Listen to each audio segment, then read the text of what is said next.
Your turn to ban. 5 seconds remaining to ban. 5 seconds remaining to ban. 5 seconds remaining.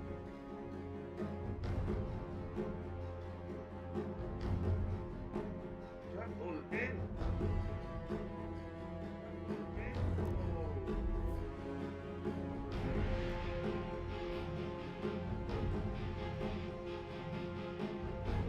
All in.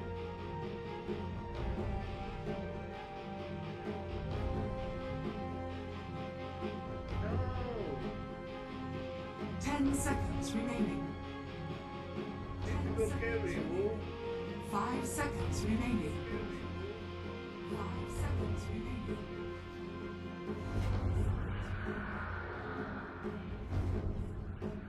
Shit, I'm carry. Shit, I'm carry.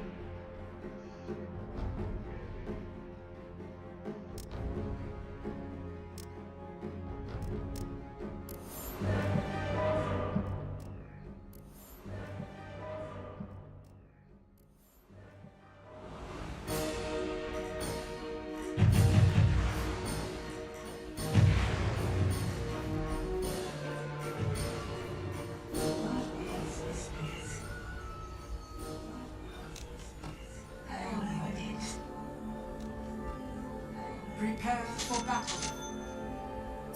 Prepare for battle.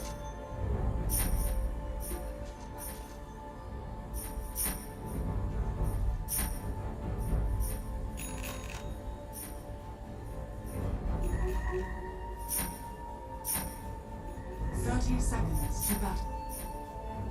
30 seconds to battle.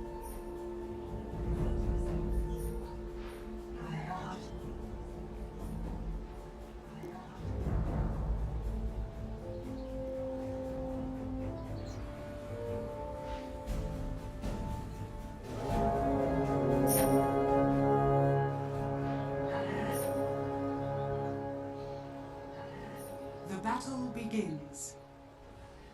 The battle begins.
Your bottom tower is under attack. Your bottom tower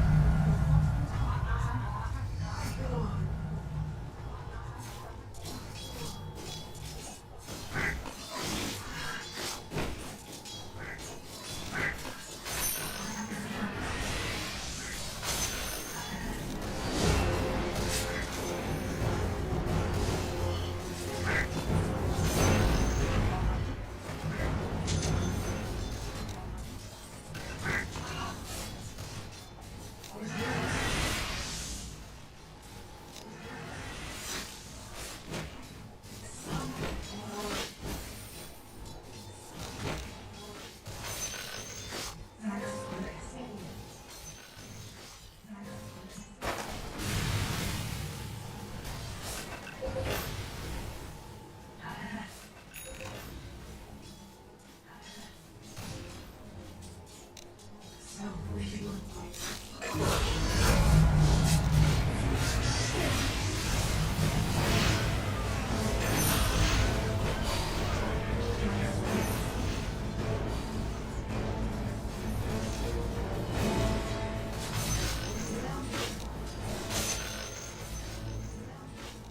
enemy's middle tower has fallen. The enemy's middle tower has fallen.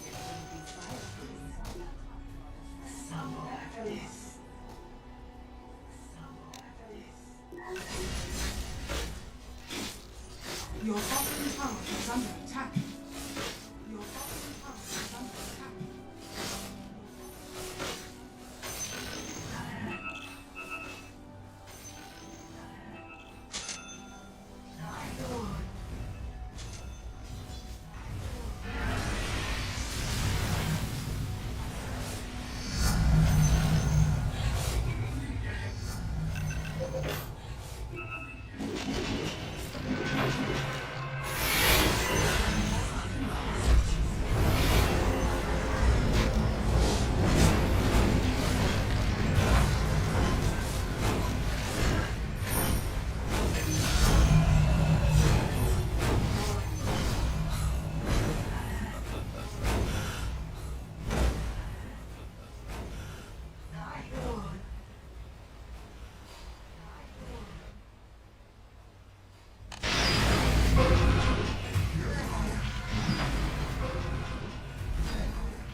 Your bottom tower is under attack.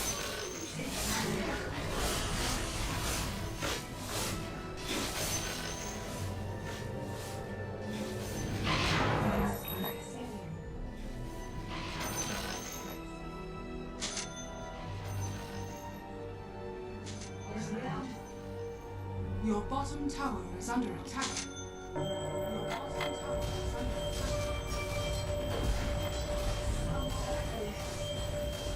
Your bottom tower is under attack. Your bottom tower is under attack. Your bottom tower has fallen. Your bottom tower has fallen.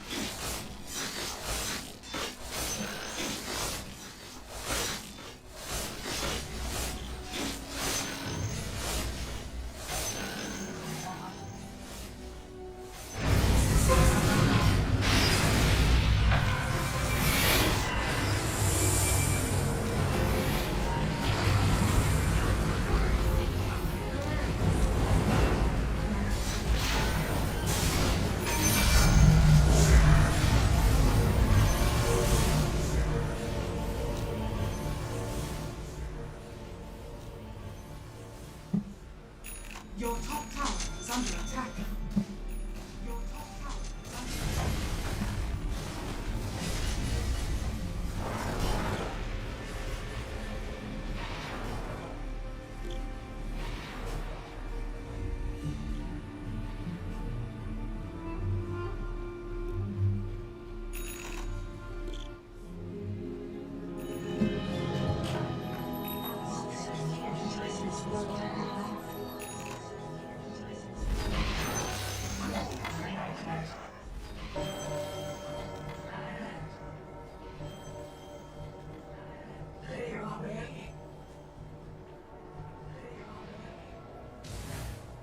Oh, that went.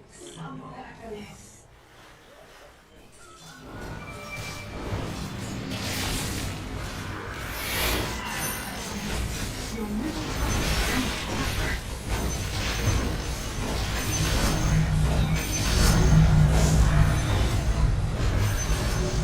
The enemy's top tower is falling.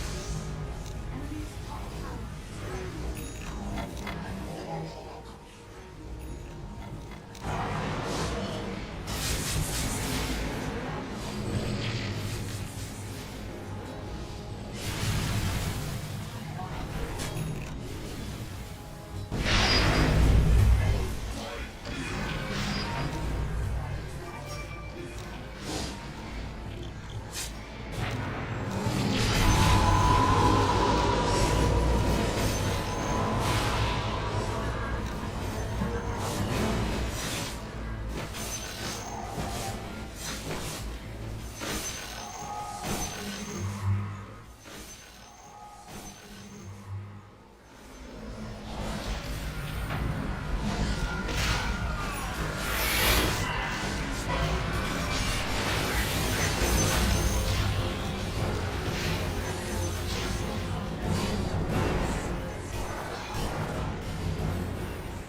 Come on. Need a. Come on.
Dire's structures are fortified.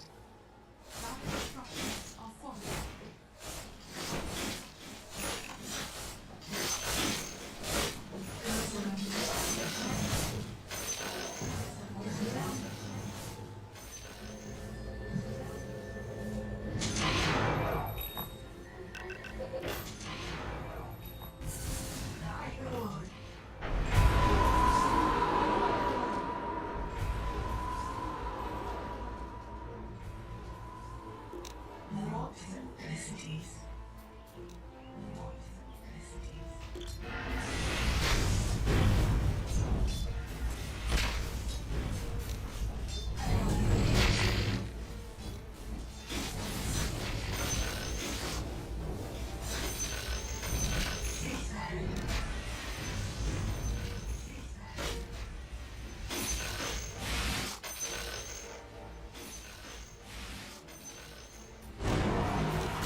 Your top tower is under attack.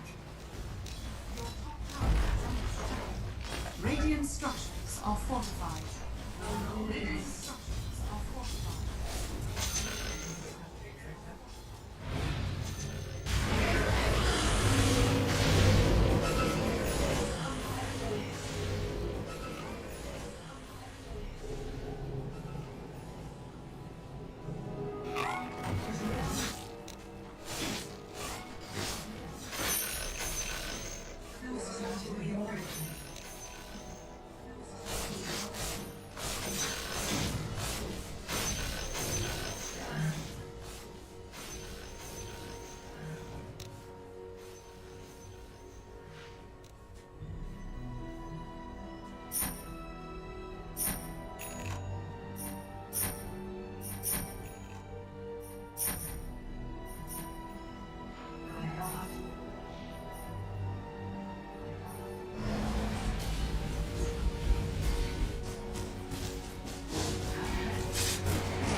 is under attack.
Your top tower is under attack. Your top tower has fallen. Your top tower has fallen.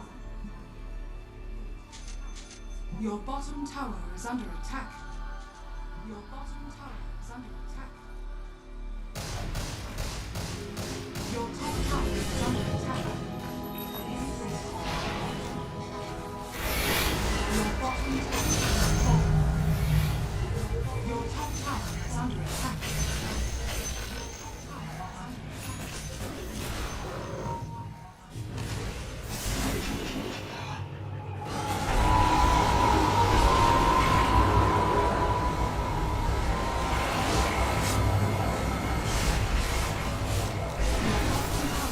Your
Just business. Nothing personal.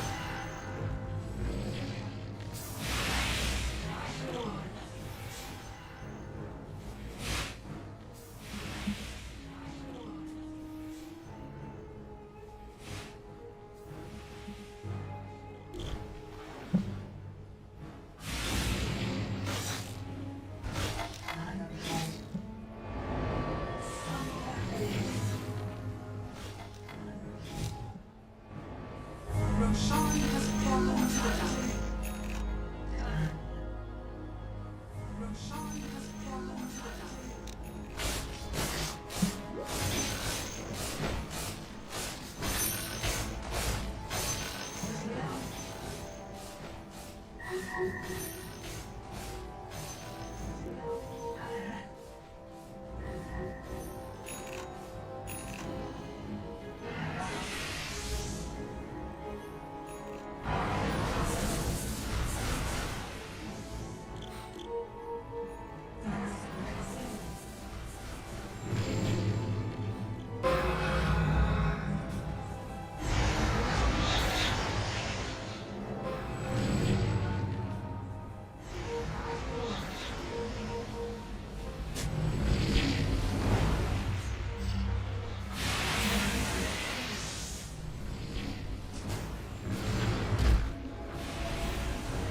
Your top tower is under attack. Your top tower has fallen. Dark skies are fortified. Your top tower is under attack.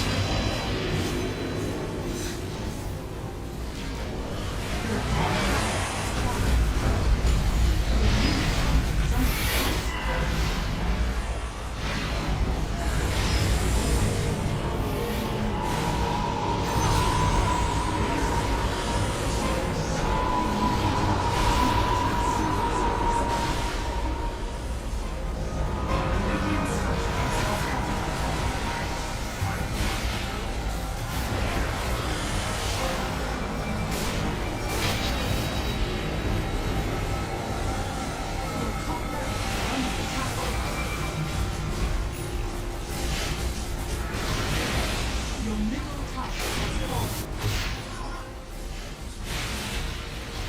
Your middle tower.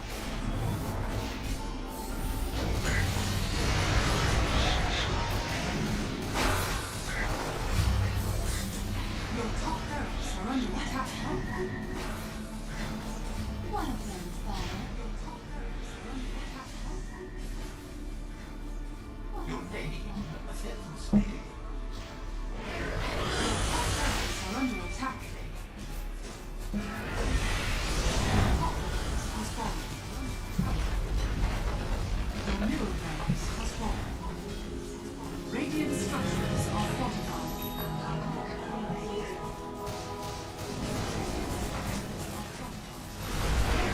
Your middle barracks has fallen.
rank coaches, but it's like, you know, Caps and Moon and Caps and Owie, it's like these guys have Yeah. also been playing together on the same server for a decade. They know each other. They know how the Caps and Owie, it's like these guys have also been playing together on the same server for a decade. They know each other. They know how the Caps and Owie, it's like these guys have also been playing together on the same server for a decade. They know each other. They know.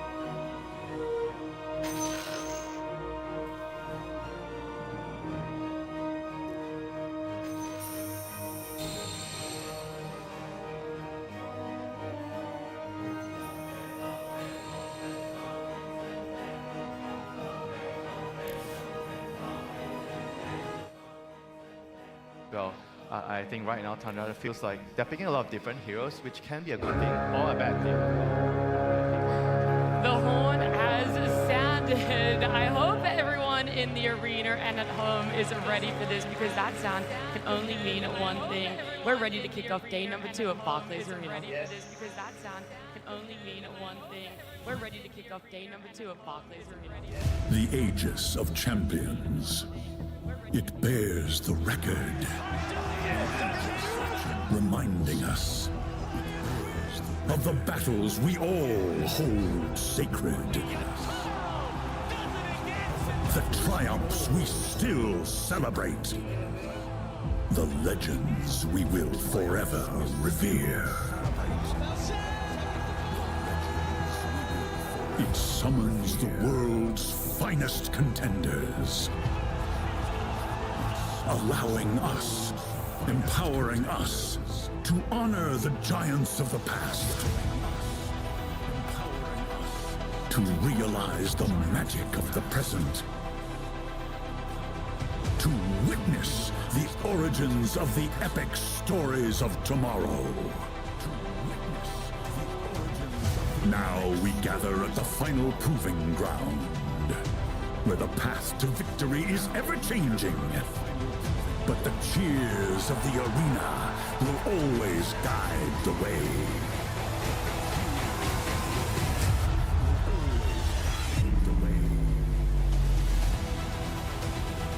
The Aegis of Champions arrives in Hamburg, Germany. A beacon of challenge that shines around the globe. 8 teams compete for ultimate glory. Only one can seize immortality. Who will emerge victorious?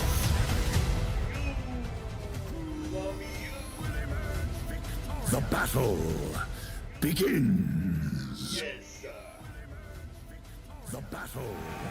Our top 8 after this will be dwindled down to a top 7. Tundra up against Heroic coming into it. Jenkins coming back out to the stage for day number 2 as well. Does that make the emotions higher, or are you just stabilizing now?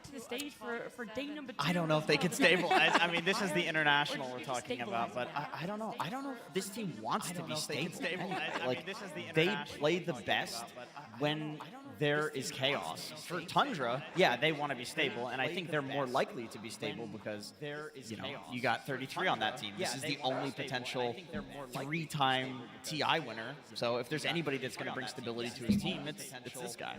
Well, I don't want to leave our audience waiting any longer, and definitely not our teams either. We want to bring them out on stage, so let's kick off with our first team, Tundra. And definitely not our teams either. We want to bring them out on stage, so let's kick off with our first team, Tundra. And we're back.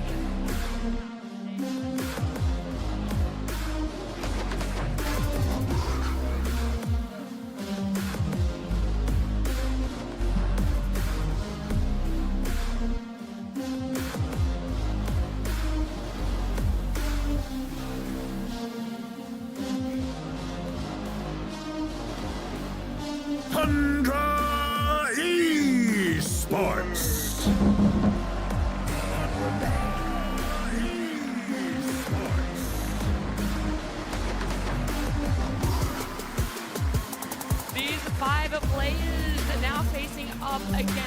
elimination. If anyone can bring their A game in such a tight situation, it's definitely them. They've been here before. They've done it before for themselves, and this time around isn't going to be a different story. They're going to be having to come up against some tough competition in the name of Heroic. Different story. They're going to be having to come up against some tough competition in the name of Heroic.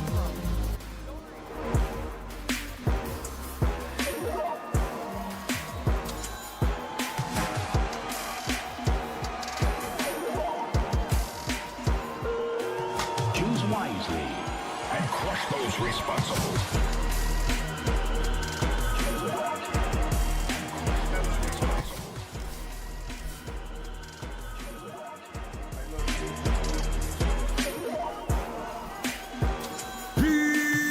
Heroic!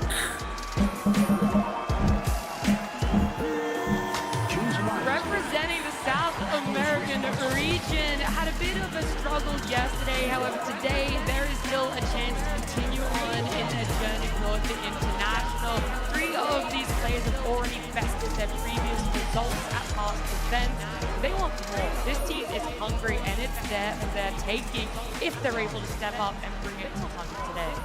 Yeah, I mean, no matter what, this is a brutal and emotional series. Either we are losing one of the most fun teams to watch in Heroic and the remaining South American pride, or Tundra. Tundra, who has the one potential 3-time TI winner in a giga brain genius that is 33. Like this guy invents metas in Dota. So no matter what, going home today will be a very significant team. I mean, don't forget about 333. 3TI. I will not forget about 333. You keep reminding me, Winter. He loves them. I'm telling you, Winter is such a fan of the numerology there, all the stars aligning. Some could potentially say there, Lacoste. Yeah, for sure. I mean, Heroic on the other side, we saw some of the issues that they did have yesterday, and I want to see those issues being fixed, especially in that game number 1 where they didn't have, like, they had very aggressive heroes that they wanted to play. They had Pudge, they had Clockwork, they had Crystal Maiden, so they wanted to be on the other side of the map, but they couldn't really push out the waves. So I think Cass and the crew kind of need to realize, and I hope they did, that something like this cannot be able to happen because their map is getting smaller. They're getting out-farmed. The areas where you can't farm, like, also could get you potentially killed. And I want to see Yuma again on some kind of a tempo carry. He's been pretty impressive so far, but if he's dictating the tempo of the game, that also means that Heroic is doing really well. Whisper, one of my favorite offlaners of all time. This guy has been looking super stable throughout most of his career. Usually he doesn't take as much farm, so he's given enough farm to his mid laner, to his safe laner, and he's building the items that kind of evolve around the team. So this is what I want to see. I think that the dynamic that they did have at the road to the international playoffs did work out for them, and I want to see them replicate that. No, I totally agree with that. Like, I don't think we need to see any, like, crazy adjustments from them to see a highly competitive series here. I mean, even after yesterday, Yuma is still #1 in terms of average kills per game in this tournament. He has the record, and by a huge margin. It's him with 11 average kills, then Ame, Kiyotaka, Skeeter, and Pure with all like 9, like 8 to 9. So he's much higher, even with the series yesterday that was kind of rough for them. I think Yuma is the best twin gate user when it comes down to making the rotations happen. I mean, it also does.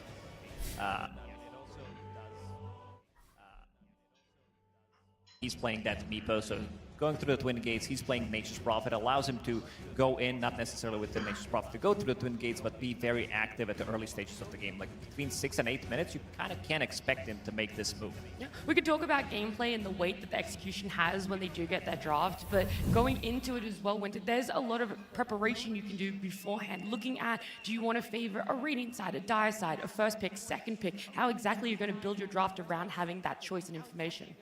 Yeah, as you know, numbers, they are kind of my thing, so I like to look at them. And basically what we found out is for Tundra, when We got great yesterday. Oh, BB win. Oh, look at that. BB versus Falcon, Falcon in. Tantra, Tantra. Icon versus What a job. I think they are also really, really similar. As you can see here, they are a team that prefers to be on the first pick side. They win a lot more on the first pick, which I think I already brought up slightly yesterday, where I feel like having the 18 pick on the first pick side just gives you a lot more leeway. And whereas nowadays, having the second pick, having the 24th pick, just doesn't feel as appealing as before, because teams are really good at using the bans to remove good heroes. So whenever you get to that 24th pick, it's very rare that, oh my god, there's this hero right now. I'm going to pick this hero, we're going to win the game. You know, it's just not going to be possible right now. So My theory on this is that since the facets patch, there's a lot more answers to those like last pick cheese heroes. You know, you pick Huskar and there's like something that you can do in the game. Like P-Vision, what they'll do against Huskar is they'll put a sentry in the tier 2 tower in the off lane so DM can have a lane. And then they dual lane mid, right? So it's like not only have the facets made it so that you can go for like a less greedy facet and beat some sort of matchup, but also there are like play options that people have figured out. So having those two bans to protect the last pick out of the second phase of picking is just much more valuable for these really good I mean, also the sequence, right? I think the sequencing of the pick order has changed a lot. So right now, being on the first pick side, in the first phase, you have 3 bans, but you have the last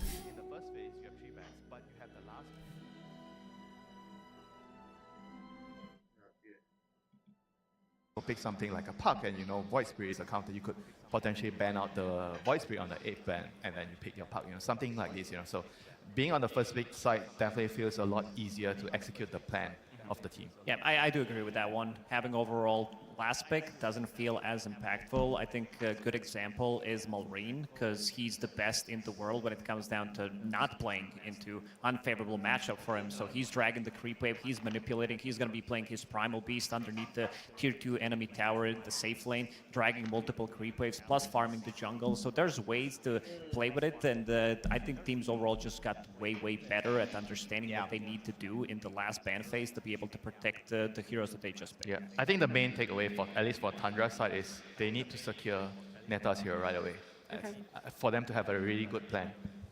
And then what about Heroic? What's their takeaway then? I think for Heroic, they are going to just, do their own thing. If we are going to understand what they're doing, it means they're probably going to be losing the game. I agree. I feel like whenever you understand their draft, it means that they don't know what to do. They don't have a plan. But whenever you don't understand their draft, it means that they have something going on. You just have to sit down, relax, and enjoy the game. Yeah, trust the process. Trust whatever chaos is ensured to follow. I think so too. And honestly, like this is how this team functions as well. And it's ironic because both 33 and Analog said in interviews that neither of these two players, and it's completely separate by the way, they don't focus on the results. They just focus on doing the right thing, and then the results that they want will come from that. But they're very objective at just focusing on the process, like you said. And I think the process has been working for them, right? Pudge Clockwork off lane and create some chaos. It worked. I think they should have done that game 2 yesterday. Don't know about rushing Ags. Go back to that.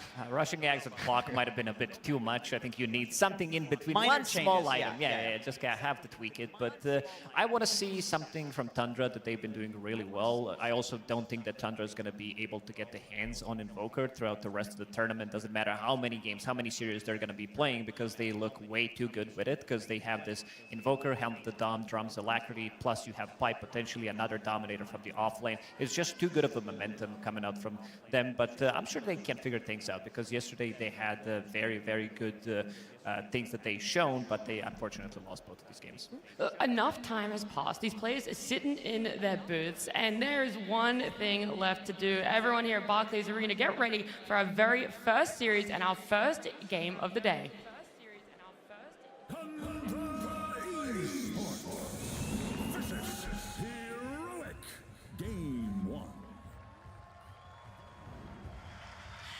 Yes, we finally have a draft underway. We don't have to theorycraft what preparation these teams have brought to the tables. We're going to see it all unfold. Our very first elimination series, Tundra, Heroic, exactly where it's going to fall for themselves. And I do want to know how much is going to be...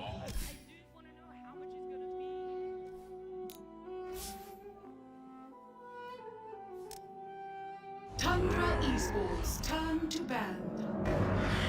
Yes, we finally have a draft underway. We don't have to theorycraft what preparation these teams have brought to the tables. We're going to see it all unfold. Our very first elimination series, Tundra, Heroic, exactly where it's going to fall for themselves. And I do want to know how much is going to be pointed towards the teams in these bands, and how much are they going to be looking at what's in the meta, what's been really stable for win rates throughout the past week of the road to the International and our day one of the International.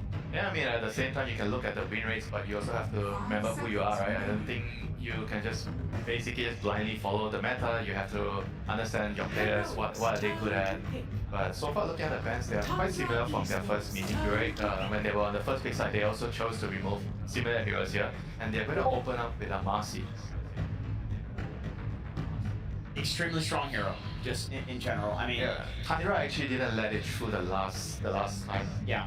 To be honest, like, if you want to blame something for the Helm Dong trend, this is the first hero. People realize that when you put the Marcy buff on the creep, every time it gets hit, you hit. Every time it hits, you hit. You can actually buff something and use the buff.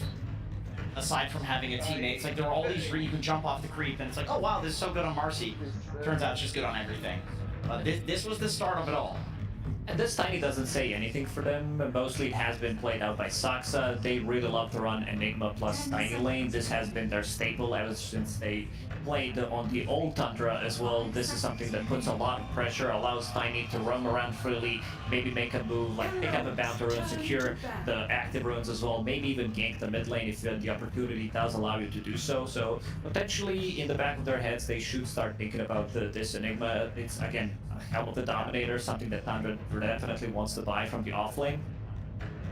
I think also Tiny is pretty hard to play into as Marcy. Like, Marcy, in her nature, like, will get in there and fights, and you can't really get out. And, you know, heroes like Tiny, they can just casually throw an avalanche on the ground, prevent some sort of initiation. You can toss her out, you can toss her, you know, back into your team. You also have the Tiny innate, where you are taking less damage every time she hits you, and of course she does these like small instances, well actually big instances of damage. Yeah, not small. But very quickly, and you're reducing her damage. It's pretty hard to kill a Tiny. So I think in general, like, he likes playing into Marcy. And believe me, this hero is in every single pub right now, pro level pub. It is very hard to find heroes that actually like playing into Marcy. So I mean, then when you say that a Tiny carry would be valuable against Marcy, I know it's not a very popular thing. Because if the Marcy is carry, you want like a good matchup. I think that idea of like getting in there against Tiny is hard is the same whether it's a support or a carry. Yeah, what does it offer more as a carry than the And you have more support? items, you stand there, you fight him. You stand your ground more. Yeah, you can stand your ground. Marcy usually has trouble finding heroes that can fight. You have trouble finding heroes that can fight Marcy. I was gonna say, I don't think you stand your ground against Marcy ever. I think you get the hell out of there. You toss her out, you run away. You wait for her ult to be over. That's my experience with the hero. Like, I really feel like it's very hard, especially if Marcy's going for like the Daedalus build, to find heroes that will actually be able to stand your ground and like out DPS her. I think you have to kite the fights against her. And Tiny's like the best like kiter in the game. One of them. You have to buy 4 stuff as well on that hero. Absolutely. Heals, 4 stuff. Yes, all of these items.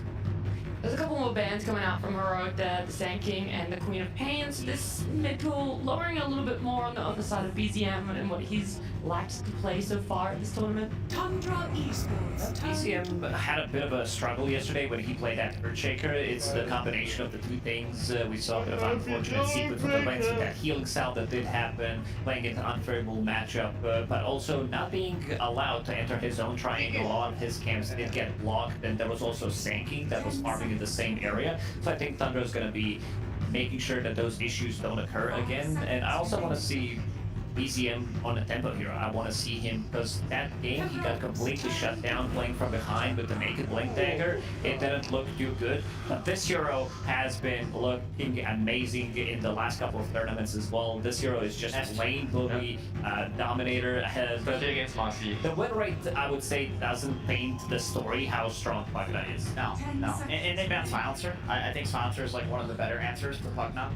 Pugna's so good at saving and protecting somebody, and Silencer can just like I mean, not just the partner, right? Because I think Dominic mentioned the Enigma earlier. Because based on the bans, they already banned out Gyra and Silencer, and Enigma is like one of the better lane partners with Tiny. And I think if they want it, they are probably gonna have to pick it here because they're not gonna get it last. Yes, I think Enigma is definitely coming out. I also feel like Heroic probably knows about this because of all the bans. Yeah, you see those two bans. Even Silencer, like this is a very good hero against the Black Hole. I do want to say Shadow Demon against Pugna. You cannot decrep and save somebody from all of the Marcy damage because SD's ult is constantly purging, right? So they go with the immediate hard counter, and they're actually going to double counter it. And now you have a save and you have a BKB piercing tool as well. Even though Enigma, gets BKB at the later stages of the game, it's more about the tempo, getting these early drums, getting these Helm of the Dominator, so you can, tanking things up if you need a pipe to buy. These are the type of items that Enigma will buy. But I see Heroic with very aggressive drafts. You have Shadow Demon and Batrider, which is going to be... These are probably two of the best heroes in the game to be able to get the stacks going in the triangle, just stacking the jungle in general. Now you need a hero who can actually clear the stacks. Yeah, the Batrider isn't as straightforward though. It's definitely a support because they've already played it on three different heroes, three different players at the moment. They actually prefer it as a core, which is very interesting. I think if it's a tiny mid for Tundra, now all of a sudden you have to be worried about Batrider coming mid and destroying you. I really love it. Like anytime I see a South American team, especially a team with Schofield on it, picking a repositioning based hero, I always think that they have a way higher chance of winning the game. South America historically has won games off the back of being better at team fighting than opponents. Like I remember the narrative in NA was always, when it was NA versus SA, you do not fight SA. You try to outplay them on the map because they will outfight you. They know how to play these repositioning based heroes. So I love that Heroic is going back to the Batrider. I mean, which is why we see the Darks here. Darks here is really good at like splitting the map, pushing the waves, making it hard for lineups like Heroic here. They want to kill you, but you push the waves and you make it very difficult for them to deal with the map. And on top of that, you're gonna buy the auras, right? Yeah. The auras are gonna be very, very good against like Marcy, Batrider. Sure, you have the demonic purge somewhere down the road, but it does make it difficult for Heroic's lineup to fight. And if you want to kill a hero, you probably need to commit with multiple ultis on side of Heroic, because now you have Pugna, so you need to dispel that. So you need Shadow Demon ulti, you need Batrider ulti, because you need to start thinking about Decrepify, Surge, maybe even just a casual tossback should be able to get the Tundra's heroes out of position and make sure that they are going to be running away from that gank. So the heroes on side of Tundra are not that easily killed, and I really like this Storm Spirit from Tundra that came out just now on 17, because it does. We've seen yesterday BZM going for a bit of a newer tech, something that he showed before, but I don't think he showed it on the Storm Spirit, going for that Holy Locket, Soul Ring, pretty much having infinite mana as well. Pugna unfortunately doesn't give you mana anymore with the life drain, but it's still like that's why he needs to think about himself, buying that Soul Ring, buying that Holy Locket. Yeah, I feel like right now Heroic is kind of baited to pick Puck. It looks like a really good Puck game, other than into the Tiny, who has like a good disable for the Puck. But also, I'm pretty sure Batrider against Storm mid is pretty bad favorite until later on in the game, where Storm doesn't mind playing so much against Bat. So I guess the question is like, does Analog make this call? It's like, yes, I'll destroy this guy mid. Give me the Batrider, or does he just ask for, yeah, give me the Storm counter? It's Puck, right? It's also a backline jumper to deal with the Pugna as well. Yeah, I think that's the bigger question, right? Is how else are you going to be dealing with these supports? Do they have another pick lined up that's going to help them a bit more in that Earthshaker that is now being picked up?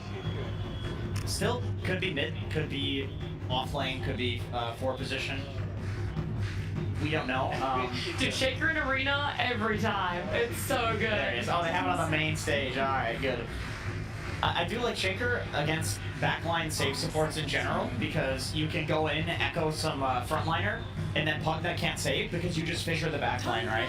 It's kind of like, it's ironic that the way that you deal with the backline supports, if you want to jump one hero, you actually need AoE, not single target. And obviously Shaker has plenty of AoE. I mean, the hero is just very valuable right now because he is probably one of the best team fighters right now in the game. He does so much damage, he can clear stacks, he does everything for you. He scales, and I feel like he doesn't really have 5 seconds. like games where I feel like I see Earthshaker and I get, oh, the Earthshaker is not going to do much in this game, you know? He always does something. Yeah, I always feel like Earthshaker is going to do something in that particular game. Yes. He's just a very useful hero. I think the only time so far this international we've seen Earthshaker not do anything is when it got completely dumpstered and shut down in lane. But then still, it almost won. After having like the worst laning stage ever, Echo Slam the Ancients, you're back online, and then it still had some profound impact. And this is what I wanted to see. I wanted to see a hero that can farm the Ancients with all these stacks that are going to be happening, and which better hero to do so? Like Earthshaker, you also can't invade enemy triangle. I saw Nigma yesterday against the BB team try to invade, and they got immediately wiped. Like one hero died instantly, so there's not something you can do against Earthshaker. If you go in there, and they have very good heroes that they can defend the triangle with, so I think you're gonna have to let it go, or you have to be able to be in there, maybe try to block so that they don't get the stacks going, be very annoying for them, because Earthshaker, he's gonna hit the right timing. I'm sorry, I have to make a point of this. Imagine being such a toxic team that the last two bans are Pudge Meepo against you. Like, what sort of team is this to play against? Because they're still trying to hedge their bets exactly what is going to be playing core right now, what is going to be the humor hero if it's being picked up already, if it's still out there, what's going to potentially be going mid too. So they're just like, let's take away some comfort, something that causes chaos in their games and something they thrive on. Yeah, I think that's a very good choice because against a team like Hero, you know they are not going to follow the meta 100%, so it's good the idea to take away their comfort picks, even though some may argue it doesn't really make sense with their lineup. But again, you know, like I said, if you don't understand that draft, it usually means they have a very good chance of winning.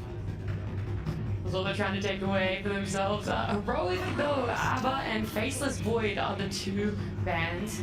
Yeah, that makes me think that they want Batrider core. Yeah, most likely. Time dilation is very, very good against it. Okay. They're sticking with their Ursa. They did lose 2 games yesterday, but we also talked about how Yuma had a great game, that one game where he didn't die for a really long time.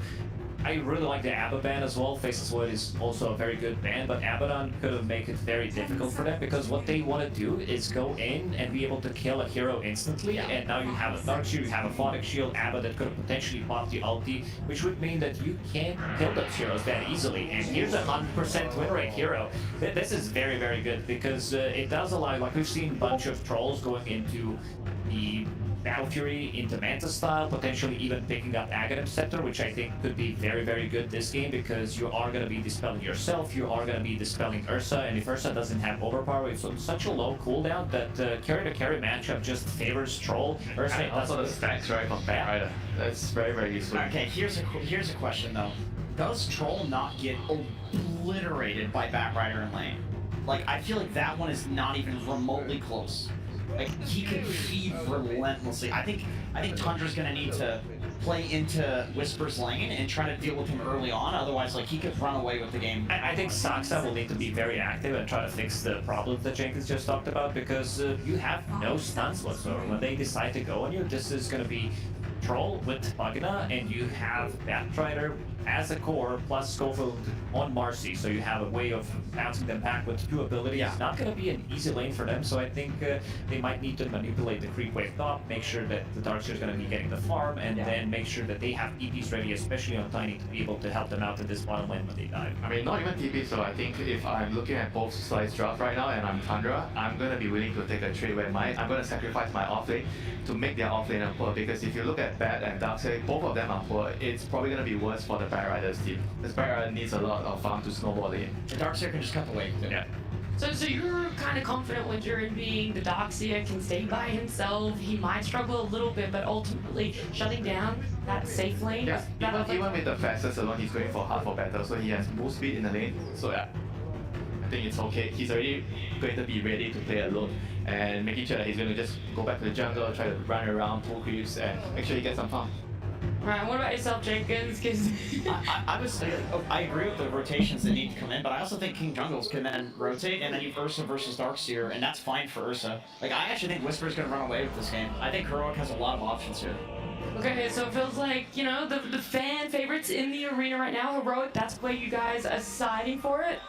I'm gonna go with Tundra. I don't Okay. think Troll can lose. I think Troll might maintain 100% win rate throughout the rest of the tournament. Well, that's not the note I wanted to end on. I wanted to end on a high note for all the SA fans out there. So let's head on down to Slacks, who does have Caps with him.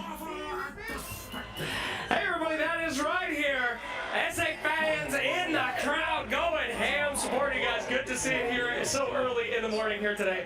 But let's start things off. Caps, there are very targeted bans coming at your way from this team. Were you a little nervous? Did they get in your head a little bit? A lot of your classics, you know, the silence that are coming out, other heroes that you guys are excel at? Not really. I think we have way too many heroes this tournament. If we don't manage to end up with a good draft, it means I fucked up. Yeah. So, I don't know, we worked very hard on it, because I felt like earlier this year we were matching the better teams, Yeah. but I think here we're ready, and I really like what we got. Oh, okay. So even though you didn't get Pudge or Meepo, you would consider this not a fuck up? Yeah. Now you're up against Troll Warlord. This hero has that 100% win rate. Is this the game that the Troll finally falls, where your Bat Rider would be good enough to take him out? Well, I think everyone here that has seen Whisper playing this hero believes is enough. All right. Well, it's about time for us to get that show started. Are you any words out there to the fans and the crowd out there? Thanks for coming, guys! All right. Let's get into the match. There we go, yes, ladies and gentlemen. Good morning to you all here in Hamburg. We're getting ready to get right into the action. As you can see, the game has begun down here in the lower bracket. Heroic up against Tundra. And indeed, it's got to be a bit of a scary situation, right? Where you end the draft against a team that's getting this carry hero that's yet to lose. 100% win rate. 100% offered out of a decent amount of games. Well, what, 10 games? 10 We've seen games. it. Won every single one of them, the Troll Warlord hero. Now, the question is, what have they got against it? And do you think this was something that maybe they anticipated, or with the way the draft played out, do you think it might have caught them by surprise? I would hope that they would have anticipated it, especially if they were picking this Ursa last, because Troll has traditionally been a very good counter versus that Ursa. I think it's because they have this super aggressive dual lane top, like Jenkins was mentioning. The Bat Rider, the Marcy, they absolutely can snowball kills, but let's see if they can even do that, because I've just seen, I don't know, I've seen Pugna kind of push away most heroes from getting aggressive, even Bat Rider, so let's see how they're able to do so. Because, yeah, too many times this tournament, I've been like, oh yeah, they're going to be able to go aggressive versus this Pugna in the lane, and Pugna just ends up withstanding the pressure, or they end up turning kills because of how much the hero is able to do just poking and prodding in the laning phase. So, let's see how Toby's able to push away that aggression that comes. And speaking of Toby, he might just die. Oh. See if he can get away from this one. He cannot. First blood here for Schofield, who will end up going, well, surely going down in response. Final right click from Chrysalis will indeed get the trade, but not before that first blood is secured by Heroic. Late shenanigans from both sides. Toby was catching a wave because Schofield was pulling on the other side, and he gets caught. A little flame break pushback that comes in from Whisper. And this is what they're looking for, right? That's exactly what Heroic wants to do in this lane, is just get kills, try to snowball Whisper. But there is going to be that counter kill, of course, that comes in for Chrysalis. Now we can look at these other lanes. The Ursa, Yuma. Second game yesterday was pretty tough, I would say, for him. That game, I feel, was kind of tough for the whole team. Yeah. That was not Heroic's finest showing yesterday in that game, too. So this one, he does get to pick the Ursa versus the Darkseer, which has been a traditional counter pick in terms of the laning phase, but let's see how this traditional counter matchup works nowadays versus the Dominator meta, because I think things have changed, right? Ursa can kill these Dominator creeps, but a Darkseer with Dominator can also pressure the Ursa in a different way that it used to be, where Ursa and Darkseer just trade farm versus each other. Yeah, we'll see, because you got to imagine, right, from Tundra's point of view, this Ursa pick was not a surprise, right? No. They came here today very ready to play against Yuma's Ursa. And I mean, something else we do have to mention, you were talking to me about it on the car ride over here, the mid lane, right? BZM versus Analog. Analog yesterday had a bit of a tough one, especially on that shadow feed, right? Those 30 denies that we saw coming out from Noah. Already, some big damage from BZM. He's playing it chill. He's got a fairy fire, a couple of bottle charges to rely on, so just holding back, living on the edge here, Analog. Definitely starting to feel a bit of the heat here from BZM. Top lane, Heroics. Gonna try and make the goal on Chrysalis, but he did have the chance to put the stick and maybe turn. Another blast comes in, but Chrysalis will fall. Heroic able to push for the kill. Toby also taking a hell of a lot of damage here from Whisper. Whisper wanting to finish up the job, and he'll get it. Double kill for Whisper on the bat. I mean, we heard From the start, right, you know, indeed, the fans know it as well. Whisper's back can absolutely perform. Yeah, and I'm glad they already are going to play much more aggressive, because yesterday, you know, we were seeing a bit more passive style from them. This is a lane that just breathes aggression. Both the Marcy and the Batrider, great ways to get on top there too, as we see. So Crystal is definitely going to have a bit of a slowdown, even with the Pugna behind, because Toby dying level 1, he's still level 1. Still doesn't have the ward to be able to push him off. Now he's gotten the 2, but a bit of that damage is done in the lane already. 10 CS on the troll. Yeah, super hot start for Whisper. Meanwhile, over in the river, we'll see the setup here from King Jungle's TP's coming in. They've got the lockdown for BZM. Fisher comes into play. Jump forward here. The rotation comes through from Schofield. They take down BZM. And they'll be able to outnumber and surround Saxa, slowly chase him down. There's nowhere for the Tiny to run. Heroic starting to bring the action early this game. 5 kills to the one on the Tundra's most fight so far in this first 4 minutes. They're bringing that action. This is what we need to see from this squad. This is the heroic that everybody wants to see. Just constant aggression, looking for bullying. They're leaving Yuma now in this lane alone. Since he's versus the 33 Darkseer, he should be pretty okay down here. And Captain Schofield, he can look to be pretty active. Looks like Whisper is going to be pretty okay in this top lane with this start for now. And just having very nice heroes to get active with as well, whether it's sort of swinging to mid and getting the shaker in on top of this storm early, or just allowing Whisper to close that gap against the troll and put the pressure onto Chrysalis in this laning stage. Heroic woke up this morning. They definitely had their breakfast nicely, because these moves are ready. You see the rotations, they're quickly swapping lanes too. Schofield now is bottom. Shadow Demon's starting to get the stacks going for his Earthshaker. Probably because Analog's saying, yes, he's gotten a kill, but in terms of CS in the lane, still wants to get those early stacks because of how beneficial it is for the Shaker. And on that bottom lane as well, is there a chance for Heroic to also find kills down here, or against the Tiny Darkseer it's a little more difficult, or it can still happen? Absolutely can, but you know, they're just going to play in a different way now, where 33 is just going to be jungling, but maybe, I mean, Schofield is looking for some tricky stuff here. He might be able to find a free kill. Let's see how bold he is to go forward. 33 will be fine. Yeah, he's ready to back up and refuel, so he'll be out of harm's way. And of course, you know, Tundra's lineup, it's just the fact really that they have this kind of Darkseer Tiny. I feel like this has been a duo that we've seen a lot of teams hit a real sort of sweet spot with, right? This combo, it's a classic. And it's them mostly. Honestly, it's Tundra who've been the ones playing it the most. They even opened up with the Tiny this game, so showing how much they prioritize it. Talking about the Tiny, Saxa, they'll make his way up there, make sure that they have the numbers to take down King Jungle's Whisper.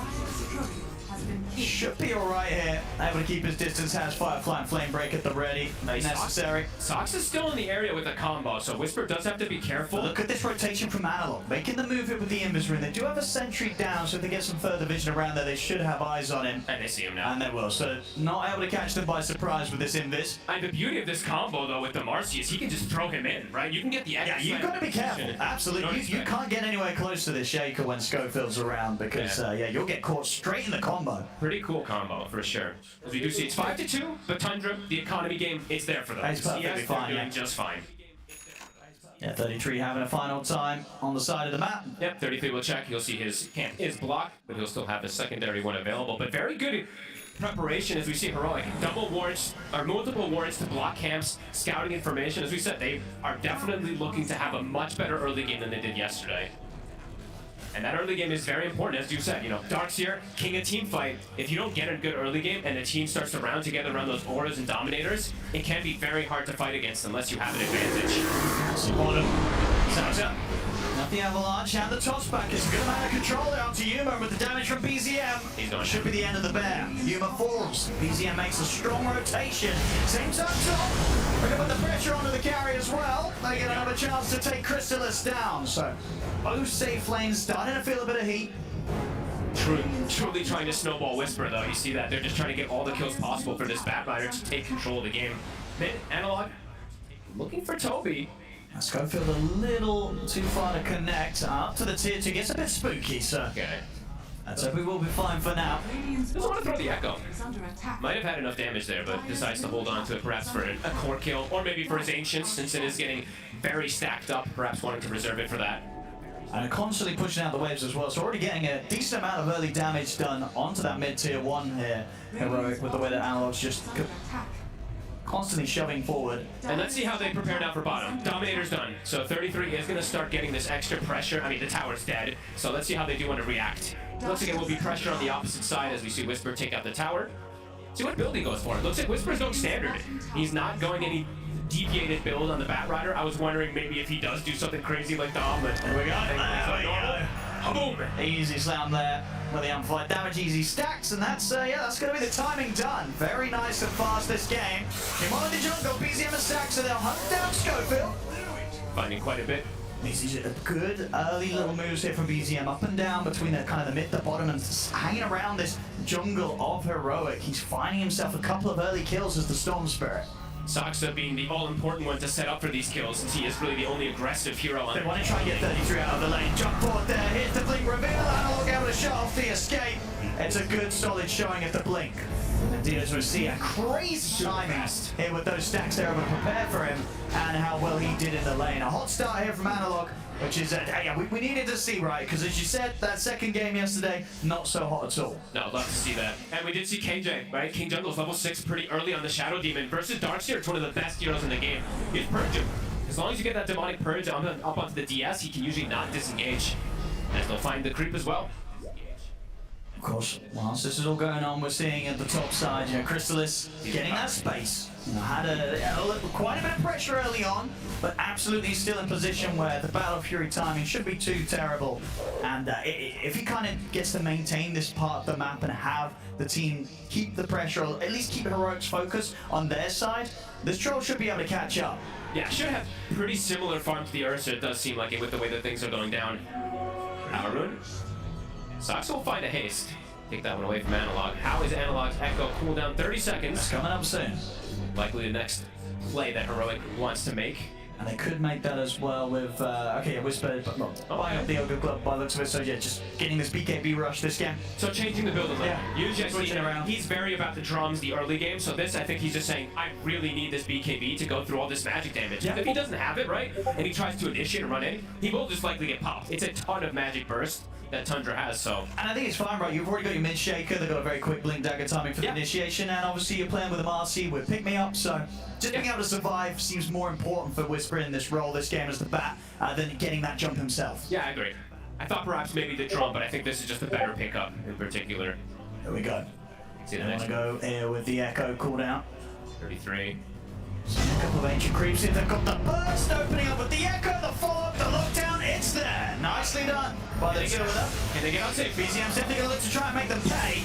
The opening on a Schofield. Analog will split for Schofield for now. Saxon coming in from the side. Turns his attention over towards Analog, of course. Wants to try and get the bigger kill. They'll get the toss back into the blast. Analog in trouble. Chrysalis turns him as well as they bring down the Shaker. So if you can get anything more, Saxa, Avalanche onto King Jungles, 32, trying to get the body blocks off of the Hellbear Smasher, but King Jungles is able to get his way around, and they'll be able to retreat.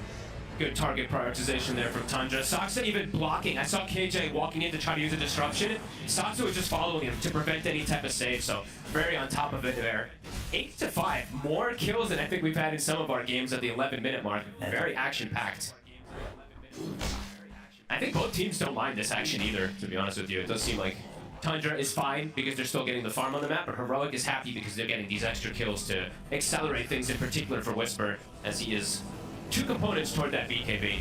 I think, yeah, just the biggest concern is that the Troll is having a good time, and this hero has been unbeatable. So the fact that even though they managed to kill Chrysalis a couple of times early on the laning stage, he's up there, he's top 3 net worth, he's level with the Farmer Humor, he's gonna have a good Battle Fury time.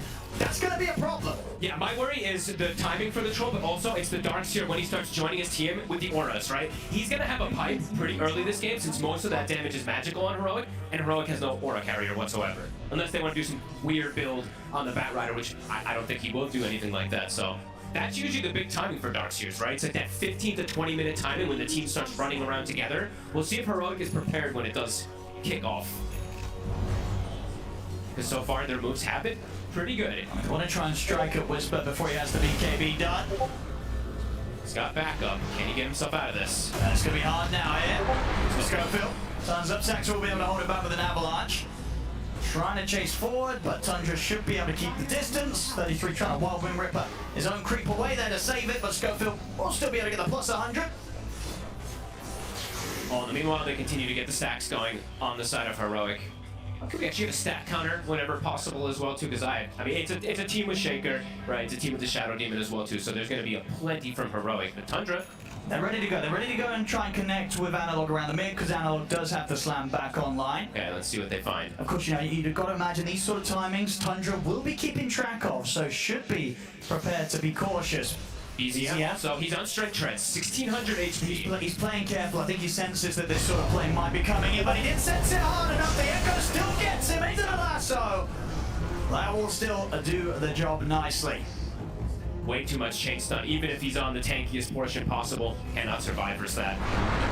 Well, they push him up to the tower. Saxon. I mean, he's going to end up walking into Saxon. Saxon able to toss Whisper back over to Walk. Nice. Good Fisher from Analog blocks up pretty much the four of them.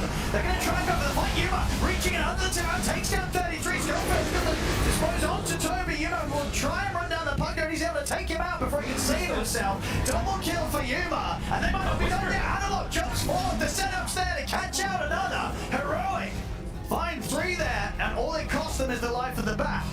Surprise Whisper actually died. That toss did way more damage than I expected it to. They'll get the tower out of it as well. Good timing from Heroic. Outnumbering, getting Tundra off guard. 2k advantage now for them. And getting Yuma involved, right? So pretty much soon after this Battle Fury, he's just 200 gold or so away from having that Blink Dagger. And finding those sort of fights, that is going to be what sort of sets him ahead of the Farmer Chrysalis on the drop. What a fissure there from Analog. Clipping all 3 heroes, even I think catching Chrysalis on the side there so he couldn't enter toward the fight. 12-6, Heroic setting the pace of the game.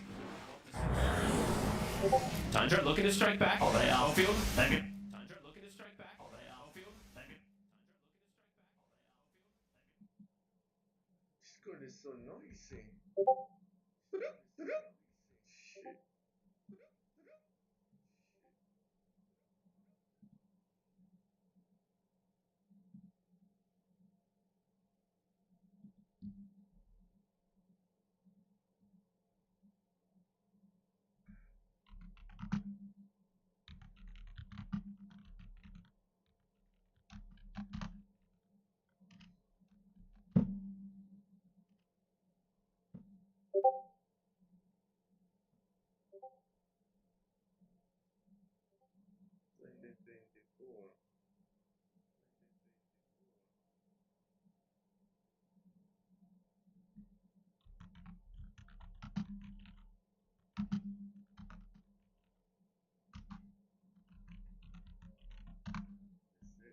I don't know what he's doing.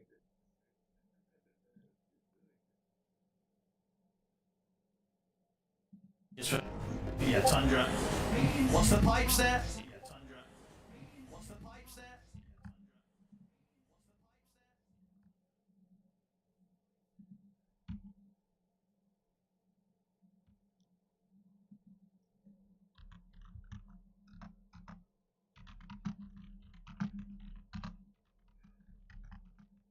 It's pretty hard. Sure, we'll see what he can do with it if he does opt to go for that way. There's definitely going to be some counters in it. Analog looking for a play.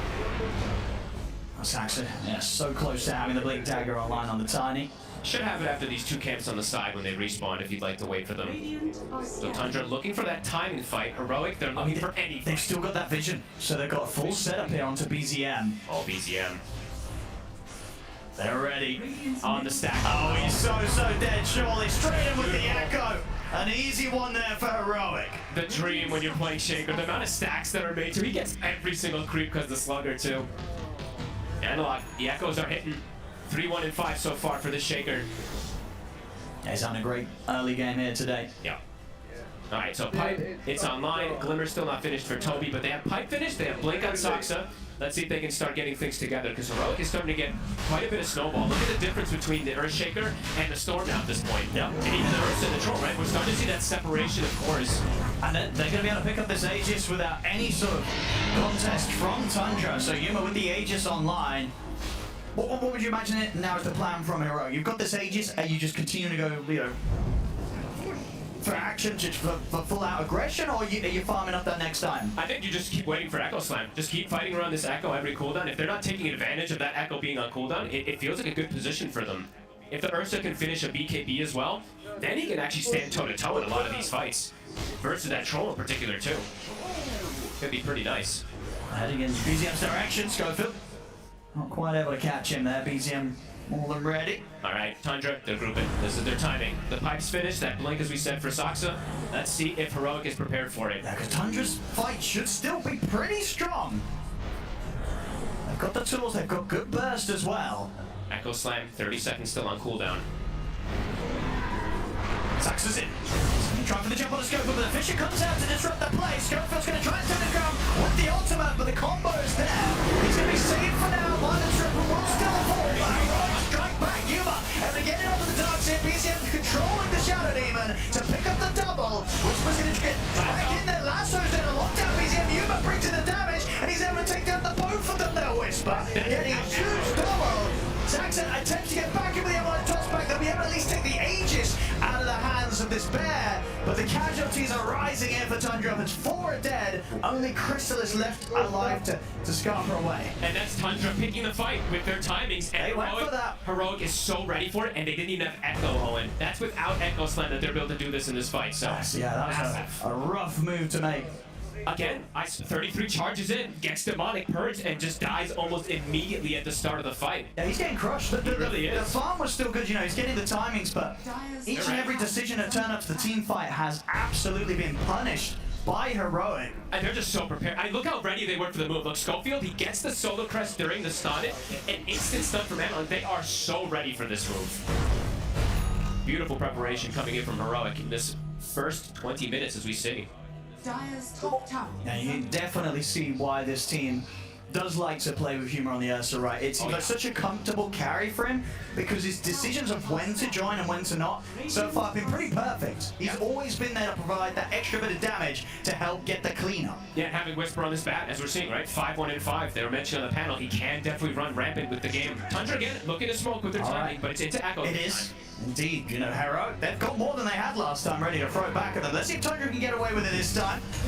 And the lead is Saxon looks for the toss back. They're trying to get on to Whipple, but again, the Fisher calls the inches, blocks the off, Battle jumps in with the echo. Saxon's got Christus, who gets the ult off, but the lasso's there. They're controlling the troll. His ult's due to come to an end. Analog's going to do his best to kite him out onto the side. PCM will clean up King Jungles, but Chrysalis dies as soon as his ult finishes. And Tundra, they've got to run. Yuma attempting to get on the chase here. Schofield is he able to close the gap, bringing him in a little bit closer. They're closing in on 33. There's no way to run. Dispose back the flame breaker for Analog, ready to slam him down with the Fisher. They just can't take these team fights, folks. No. A second time where they've been the instigators. They're looking to try and start this, but at Heroic, they're shutting them down every single time. Heroic is playing this game beautiful. Every single fight, they're like, bring it, let's go. They want these fights, and they're going to get the Tormentor out of it as well. You honestly couldn't almost ask for a better 21 minutes here. 21 kills, 11k lead. Ursa's gotten the Roche, Ursa's gotten Tormentor. Your Batriders destroyed the Troll as well. Looking incredible for them at the moment.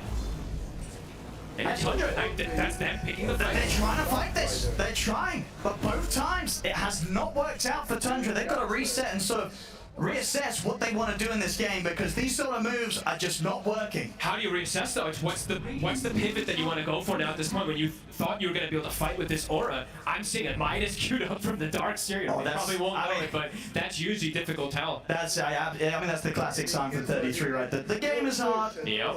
Doesn't always end up buying the Midas after he queues it up, but it definitely tells how his vibe is with the game. It's a hard one. I think Tundra has to slow things down somehow and get BKBs now because they can't fight into all this control. It's just way too much. Saksa, that's a freebie. Just playing with him. Oh. I'll get him before any neutral can. Same time up top. That's 33 dead again. Oh, and this is getting out of control for Tundra. This is going to be one of the tougher games 33's had on his Dark Seer, I feel. We've seen him have some excellent ones on the road to TI, but this game, he is getting bullied. I mean, they all are. Truly, I mean, BZM, he's got 6 kills, but he's got 4 deaths as well, right? They're just relentless kills that are coming in from Heroic. This is a Heroic that we wanted to see, as I mentioned. There's just no slowdown. No. 23 kills, 23 minutes, just kill a minute. And they're continuing to hunt with this great vision that we see placed down from them. On top of fighting and spellcasting really well, their ward coverage and their preparation around the map has been absolutely pristine. Tundra again, grouping up.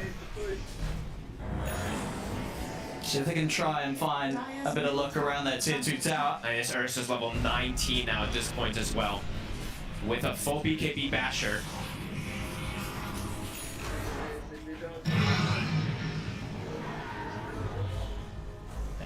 it's just how do you approach the fights versus this Earthshaker who now has a BKB as well on top of all the spellcasting. He's just, you can't kill him either. You have to somehow take care of this Earthshaker, but I don't even know how you do at this point. Because the control that he's providing is just, control and damage he's providing is just way too much. So yeah, I think perhaps it is just slow the pace of the game until they can at least get the BKB for the Troll and the Storm Spirit, but Heroic just constantly looking for fights.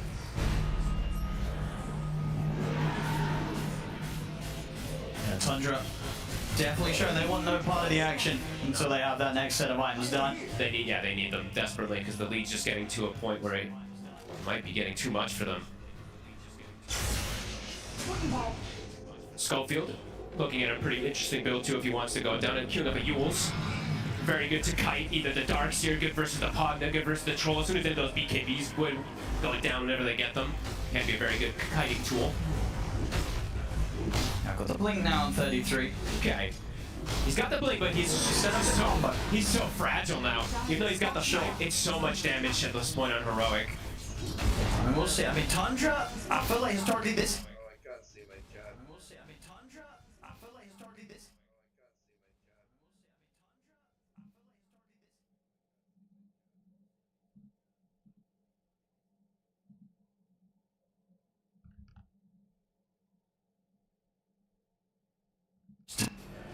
Past. So Heroic, they're not in the clear quite yet. Yuma looking for plays. Saksa, he's found. Like Tundra's traditionally, as you said, this year especially, they've been very good about splitting the map and catching up in net worth, but this is not one of those games where they're really catching up in net worth either. Like some of the games I've seen them losing like this in kills, and they're only like 4K behind, maybe 3K. It's a 15,000 gold lead in 25 minutes. It's pretty significant. An early gem also picked up, as we see there, I believe 2 minutes ago from Heroic.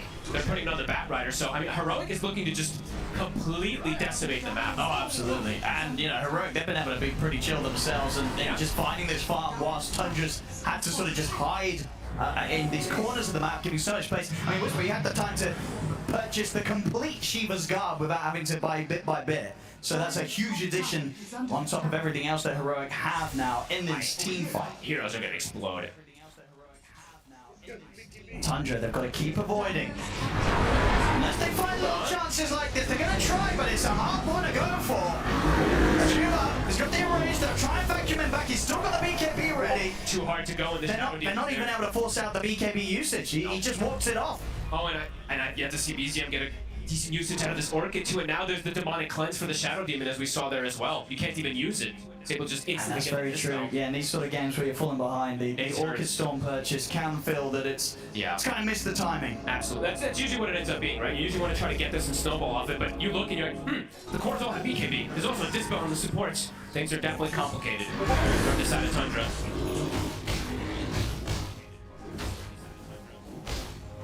Hey, Yuma, ready to go towards the Abyssal next, and once that's online, the amount of lockdown they'll have, it's going to make it difficult for even Crystallis to have a chance of getting in, popping a BKB and popping his ult, right? If these lassos, these Abyssal Blades come in, it's not an easy fight for the Troll to take part in. And he's still not quite got the BKB, he's still at a couple of hundred gold off that Crystallis. And it's really nice for Yuma in this type of game as Ursa too, that you have the SD, because you don't have to go to Nullifier nearly as early as sometimes, right?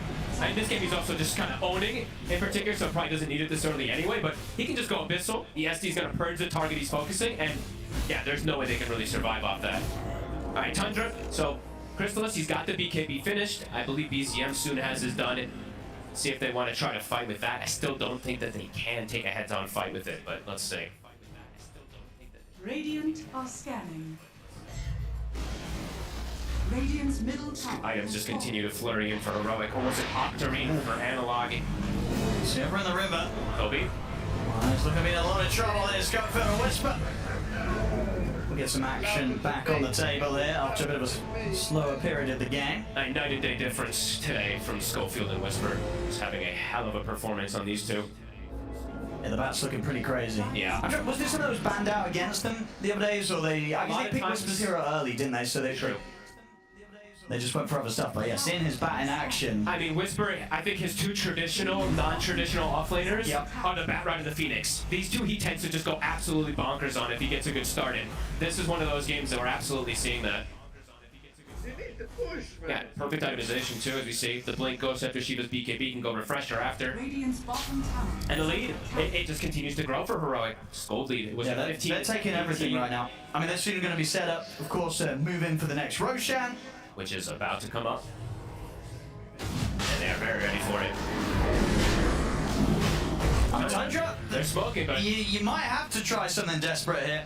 Can they make it? And it looks like Heroic is ready for the fight. They have this ward on the outside. But he's just straight onto them. He's going to jump off on the BKB, stay on top of Saxon. Oh, God, he's just dead before the fight even starts. He'll buy back. BZM tries to get away with the lasso, comes in. Yuma brings in the bashes. BZM's gone and he does not have the option for buyback. Heroic make a push up for more. Another bash comes in from Yuma as he closes it on to Chrysalis. Jump for it with the echoes down. Chrysalis pops the BKB. The Fisher will block him off. He's up to the high ground. Chrysalis will survive, but only just. The buyback comes in from Toby. Traveling down the first on Schofield. Saxon trapped out to the side. Sets up for Yuma to pick up another kill. Kill anybody. They cannot. Heroic. All heroes surviving, Tundra getting nothing and costing them close to everything. Having to use these 2 buybacks and nothing is found in their favor. This is absolutely beautiful gameplay. Heroic, the ward's placed again, this time just absolute vision everywhere. I think the secondary ward gets placed afterwards, but they see Tundra even trying to come out and they just pick the fight. Heroic knows all of their strengths in this game. Radiant's top tower. Giving pretty much no hope to Tundra to win any fight. 33 again, it runs in and dies instantly. I mean, he just doesn't expect that sort of ward to be here at this moment of the game, but it was. It gave them the vision. He'll get some backup coming in, but Schofield in with the jump. He'll get away just this time. It does survive. Just in time, but he's able to back off. He's going to try and look, see if they can turn, get some response. They do get the route onto Schofield, so Tundra will manage to at least get a kill out of this one, and they won't lose 33 this time. He bubbles up, gets the big heal there from it. That aggrandize does end up surviving. Looked like he was going to go down again just to whisper at Schofield, but Tundra, they get something. Was the gem recovered? I believe it was recovered from Heroic. It was.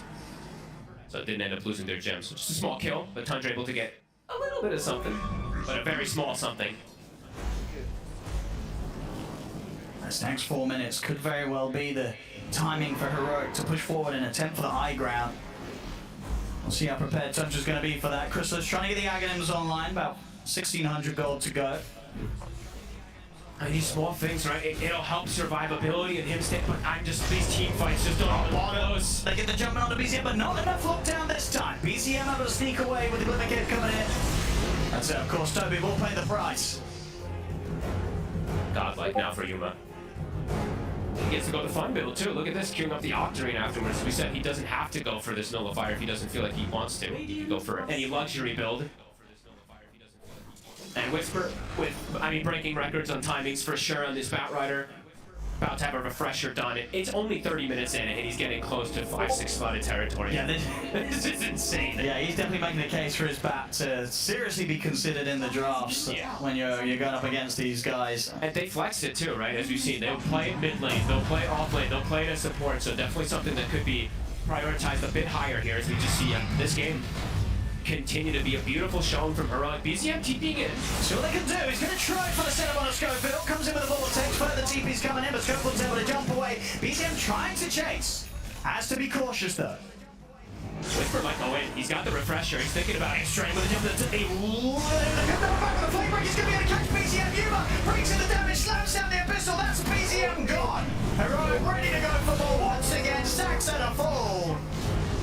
They cannot, they can't even get pick off, so Heroic, as you said, maybe time to knock on that high ground. They've got another lasso. If he does see a target, the banner's on the ground. They've got it ready. 2 minutes still on the Aegis. Fastest on this, makes sense. And in terms of fighting, I just don't know what Tundra does now. And it's felt like that for a long time. Yuma quick to take out the ward as well. Banner's down, so the glyph won't even clear that wave. And they should be able to take out these racks before Tundra have everyone back in the game. So they just gotta watch. And they'll respect the respawns. With your double lasso. He's going to be able to get away with him, range. The vortex not going to hold him down. In fact, Yuma's ready to look to see if he can take it a bash. Doesn't get lucky this time. BZM's able to step away with a zip. I mean, they're playing a little patient. I thought they were honestly just going to go in there on the side of Heroic. I mean, they might double back in on this. It feels like Because they're of going to how be strong they are and the fact they still have this Aegis. Heroic will not be scared of going for another fight. No, this is a fake back right He's here. he's going to jump up on the cliff. There we go. Yuma's going to go over the back line. The fish are falling. They're locked down 33. The heels are coming up from Toby. And 33 before Chrysalis will get the ultimate off. But the lasso is there, locking him down. Chrysalis patched up as well. No chance to do the damage as they control him. Take him out. Look towards BZM. BZM running around balance. And the dispose into the Enchanto. And double kill for Alon. It is over. GG is called. Heroic coming in hot in this game one. Woo. I think that's the Heroic that most people were. Oh man, that's a good game. That's the Heroic. Come on, I'm rooted for Tundra. No. No. No.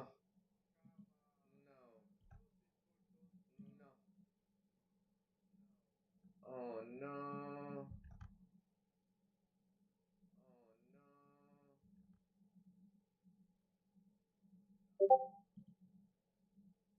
I'm rooted for Tundra, man. What happened? Huh?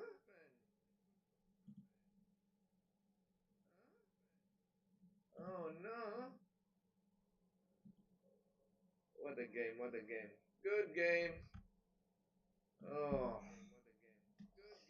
Goodness me. Goodness, good. They play as a core. So when we saw him being picked in the draft, we were like, this is most likely going to be the core because they played across 3 different roles and they did work out amazingly in this one.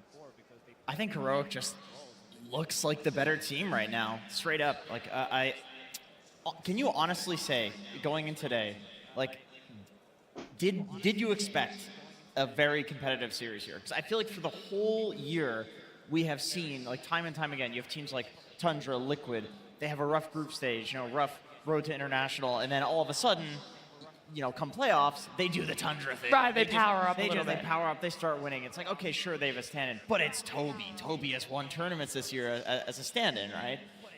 So I think Heroic is very happy with themselves. I think Tundra is feeling a little bit outclassed right now because, like, I totally agree on all fronts. They got destroyed. Like, Yuma was active. Like, Analog got a super early Blink Dagger. He was crazy active. Whisper got his signature hero, stomped the lane. Like, this was not even close. Tundra has to, like, go straight back to the drawing board with this one. Okay, well, before we get to that, right, we've got to talk about the game one a little bit more, talk about the earlier aspects of this and just how impactful some of the rotations coming through were, how you even talked about, Jenkins, yourself, there was going to be this early trialing and what exactly is going to work out better for the side of Heroic. Yeah, this triangle for me, I mean, this is like the most satisfying thing ever. Even King Jungle is bringing a creep wave to not only give that farm, but add more damage to the Echo Slam. That instantly went from 1,000 gold on Analog to enough for his Blink Dagger. You do not expect a 9-minute Blink Dagger timing from any hero. Like, this is just not an instinct that you have. Even a player with the skill level and the experience of 33, like, dying in this way right after the Blink reveal is, I mean, that's early. Like, that's a rough death too on Darkseer. Yeah, you're talking about that early Blink timings and just how much it was able to do for them. But Winter, there was a little bit of a, I don't know if the slowdown is the right word. I'm not sure how to describe this exactly.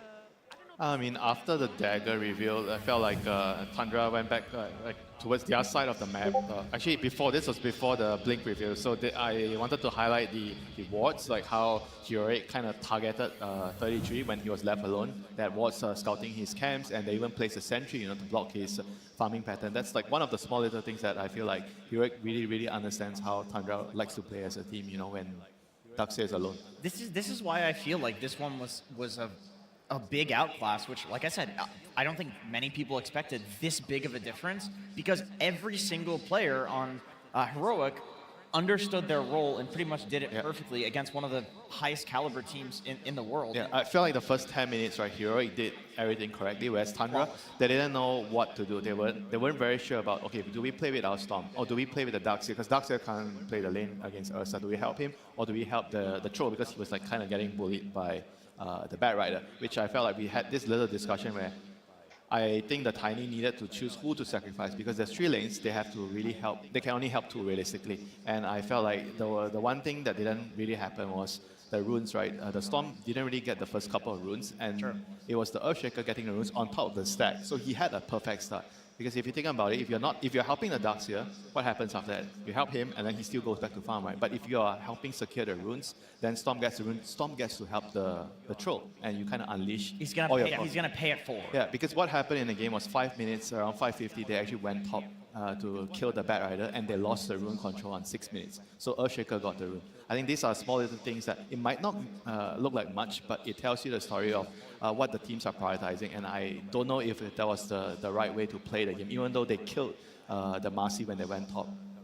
They were killing Storm Spirit multiple times. Like there was a big difference in the mid lane in terms of like how they're playing, because he was never getting initiated on. And you did mention the rune control. In first 25 minutes, they did pick up 7 runes compared to only 2 runes on Tundra. And if there's one hero in the game that needs those active runes to be able to control the tempo of the game, that's definitely Storm Spirit. And it just didn't happen in this one. Analog, he did have BZM's number throughout the whole game. Like you could see BZM stacking the Ancients for himself in the outer ring, thinking that he's safe there. But again, these Twin Gates rotations that we praise Heroic for, they go for it, they find him, they steal the stacks again, they get the kill, and they go back to farming immediately. And also one of the issues that we did address is that they weren't very good when they played against, yesterday when they were playing against P-Vision, how they were moving across the map with the aggressive heroes that they did have. This time around, they were very clean in terms of execution, going for a kill, pushing out the waves, because again, this is pretty similar tactic that they did have yesterday, it's just the execution wasn't as clean.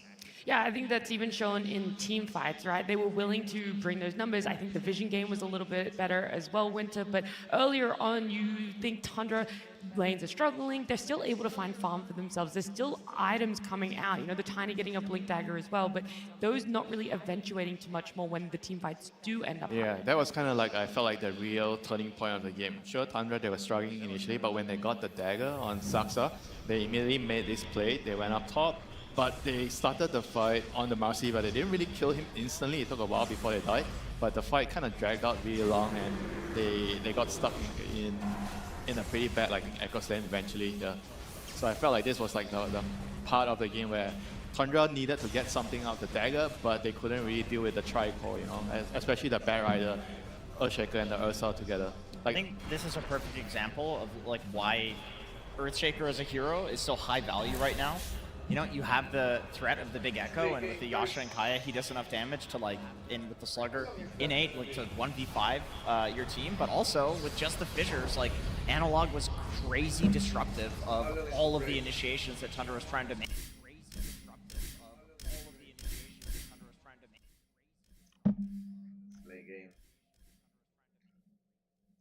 So these are the 2 big sequences I felt like Heroic just played really, really well. They anticipated the move. They brought enough heroes, especially the carry. The Ursa came in, joined the fights, and made sure that they took control of the game from here on. And you can see that they understand how to play with Earthshaker really well in these clips. You can see that they're always fighting around Fissure, utilizing that Shaker's Shard to be able to get that extra bit of a stun, because the Fissure lasts long enough for you to get that extra enchant totem on him, get the stun. It's pretty massive, and they are really utilizing it well.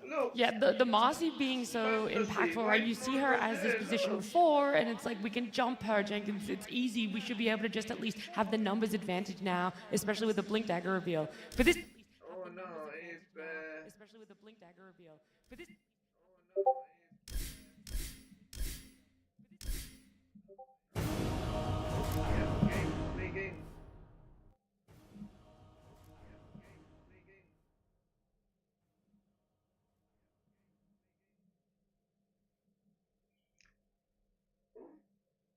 What happened?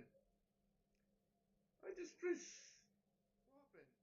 Oh no.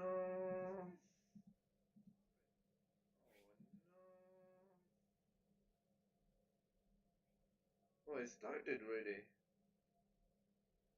Everybody on Heroic was ready for this. And I love this Shivas that he did pick up. It allows him to get even more scouting, and this is also in the early probs that they placed before that, understanding that Tundra might try to go for this Hail Mary play, try to defend Roshan because they were faking it at this time, and then Whisper blinks in, gets a really good initiation, slows everybody down with Shiva's Guard, canceling any kind of Blink Daggers if they have it at the time, and it just feels like that this healing reduction as well that he's going for. This is not a traditional Batrider item by any means. You're playing against Pugna, you're playing against this Troll, so he's just gonna get kited. And also I think Pugna didn't really have a game at all. You're playing against Shadow Demon, so your Decryptify is gonna be removed. Storm Spirit did go for Orchid. Then you have a Demonic Cleanse as well from the Shadow Demon. A very, very difficult fight that they need to take post 20 minutes. Even Earthshaker being able to interrupt his suck on the back line, it's one of those being able to interrupt his suck on the back line. It's one of those Tundra will win game 2 anyway. So Ursa Warrior, what's going on? Lich. Your turn to ban. 5 seconds remaining.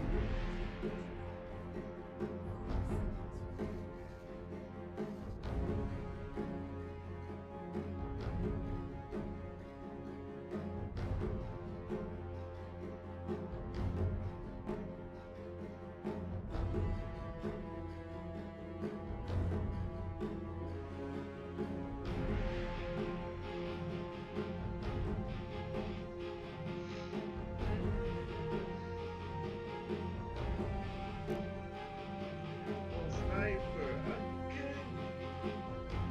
But 10 seconds remaining.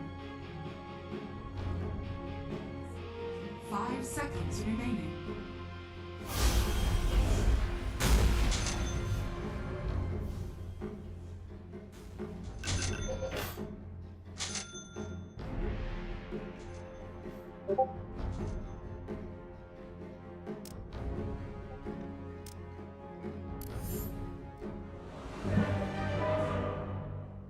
Ox. Oh no.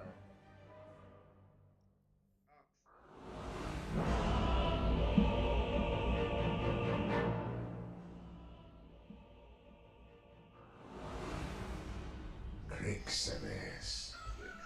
Yes, indeed.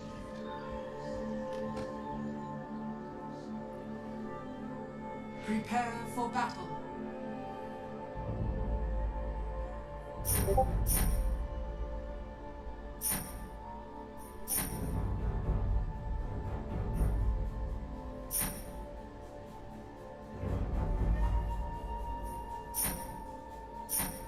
Seconds to battle.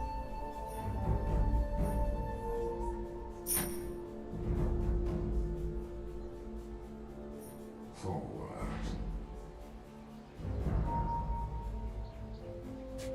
Of course.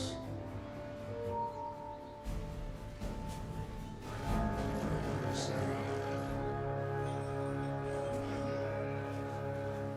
already moving. The battle begins.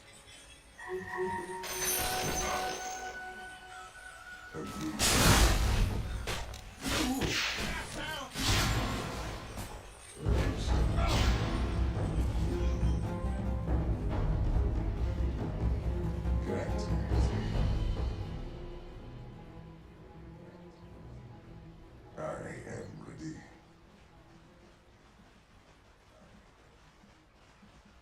As I thought.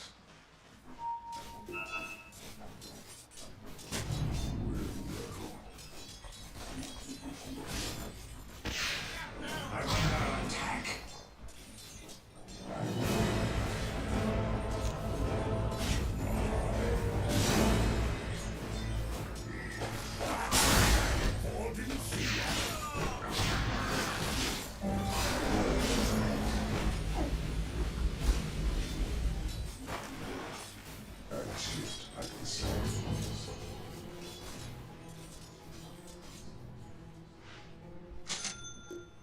Sand King cometh.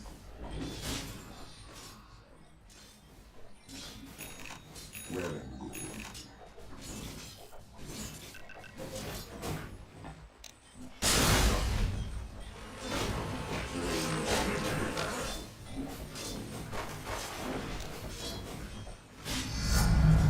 I grow ready at a time. Look.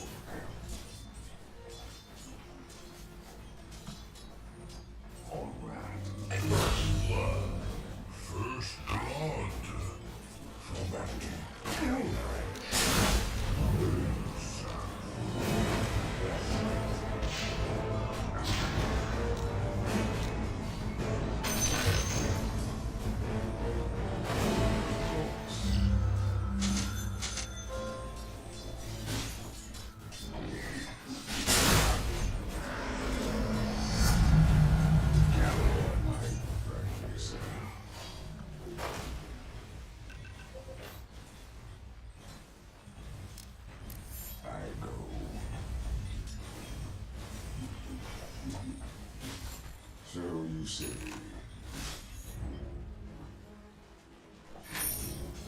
I am here.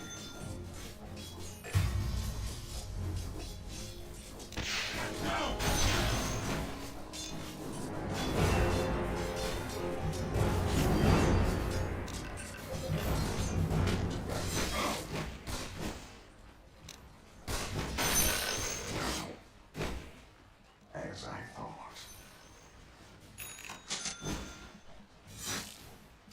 Yes, indeed.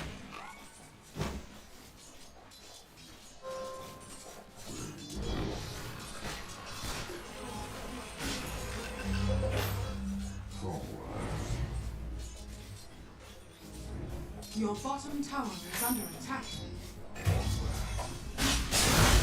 I'm under attack.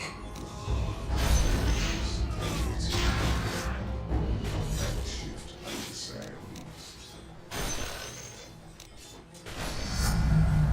My strength increasing.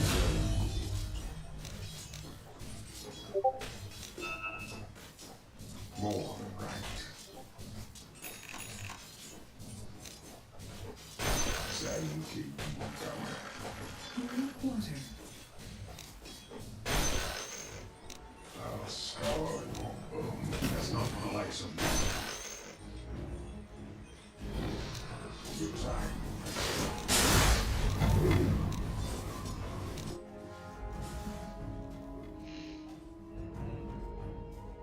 What?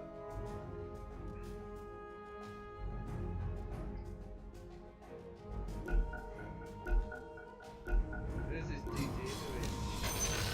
I'll sink you down to nothing. It was not time. Already routine.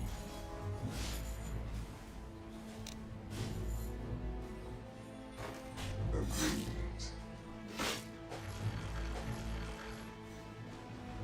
Where is it? So I can seal my enemy.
This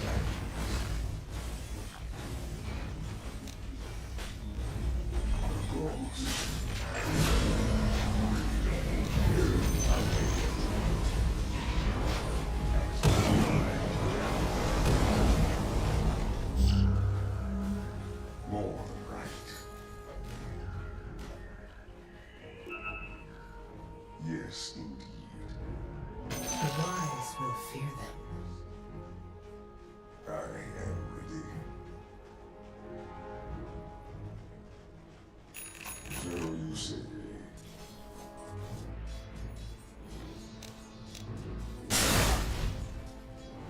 Well and good.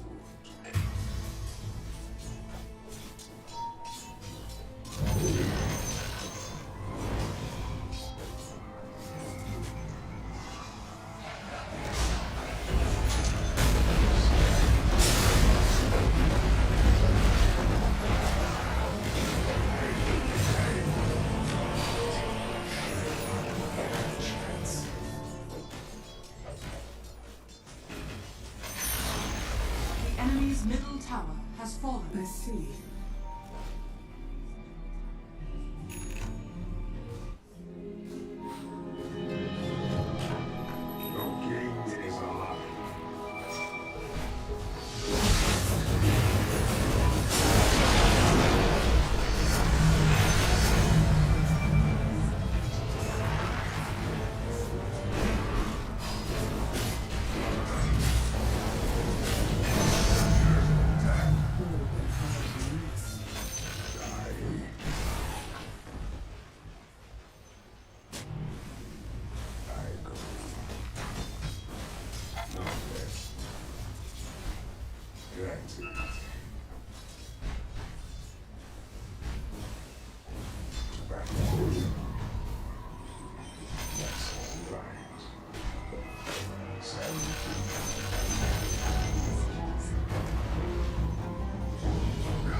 The enemy's bottom tower has fallen. I go in silence. I shift like the sand.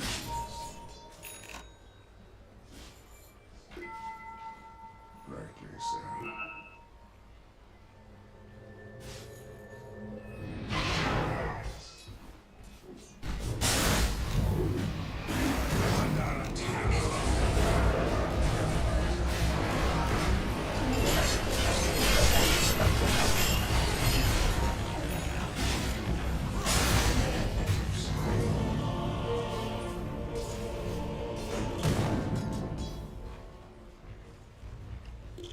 Your top tower is under attack.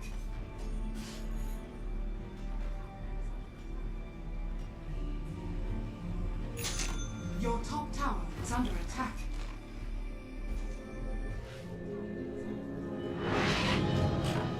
I won't stand for this. Very well.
Your middle tower is under attack.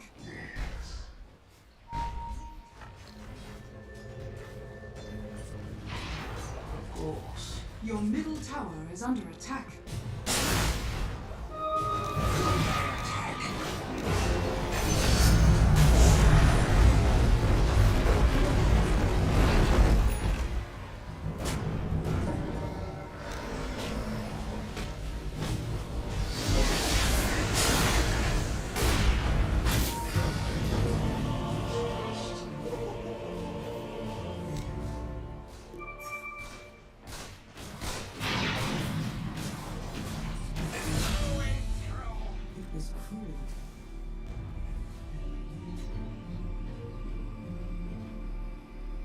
You're losing lots of blood. Your middle tower has been denied.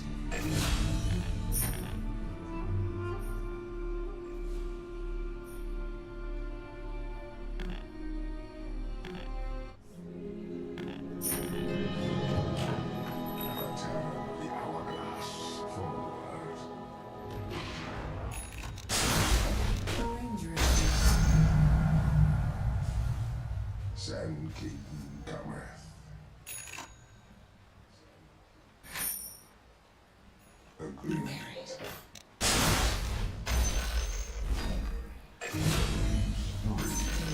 I go. Oh, you never last here. Hide a Valkyria.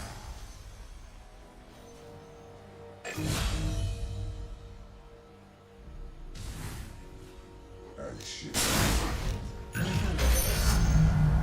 More and better. Well and good.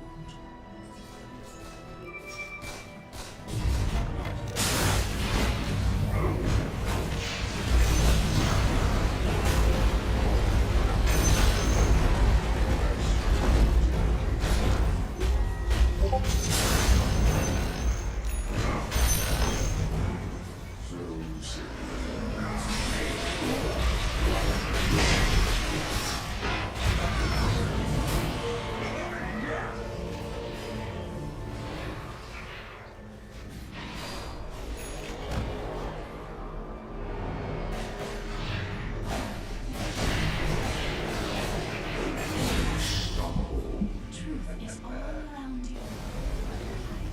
Unworthy.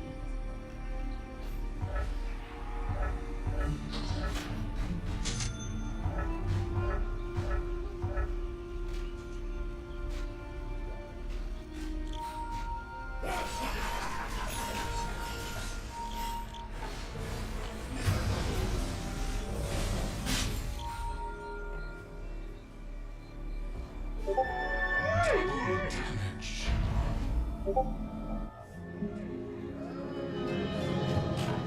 Sand.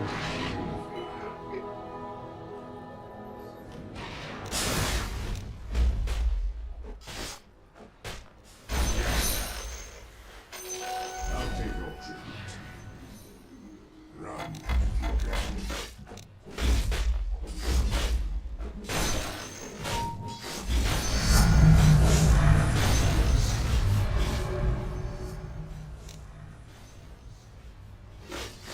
Your top tower is under attack.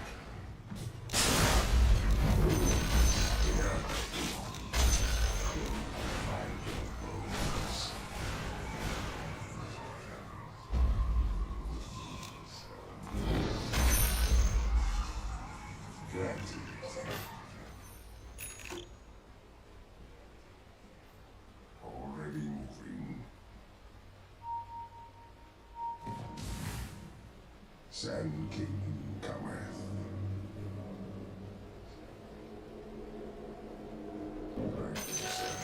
Mine.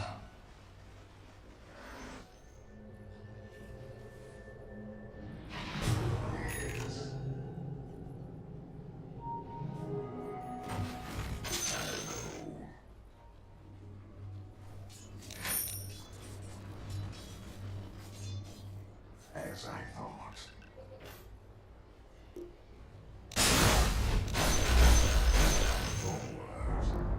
Your top tower has fallen. Attack.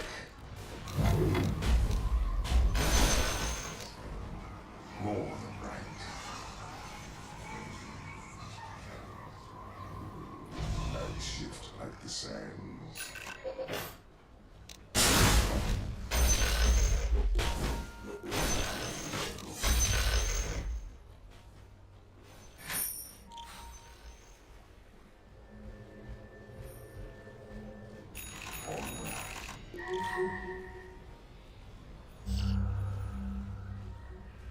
Granted.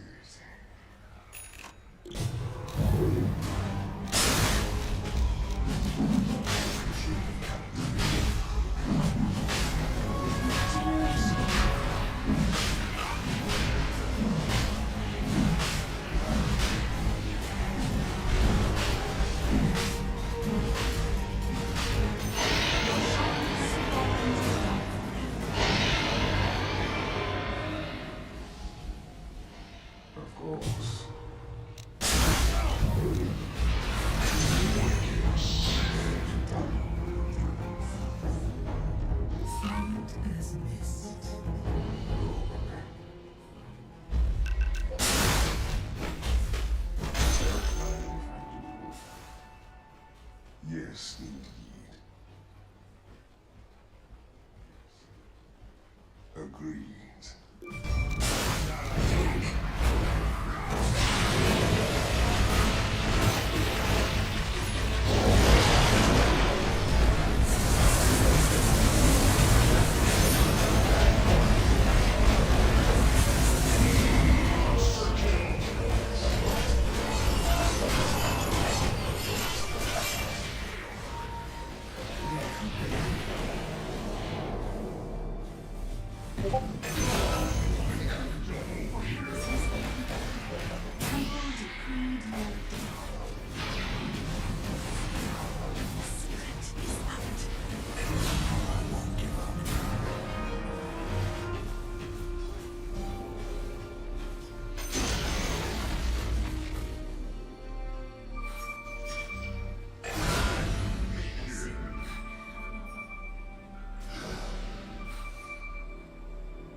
What is it doing?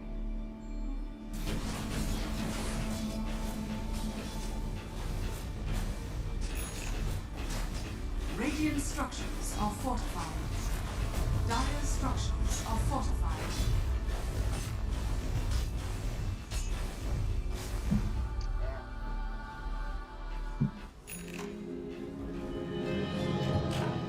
Your king is risen. The enemy's top tower has fallen.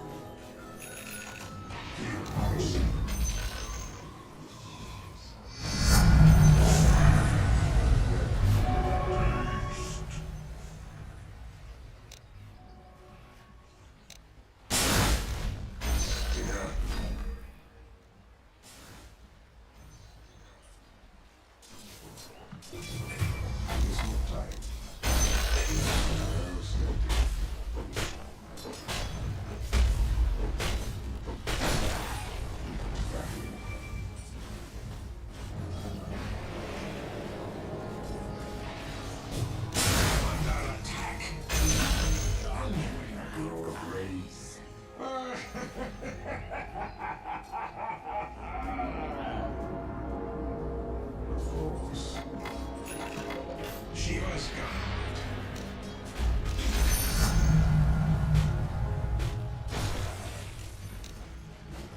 Yes.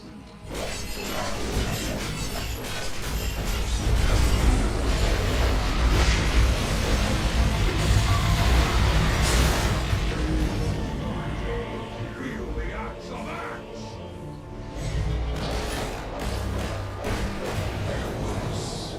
Going dark.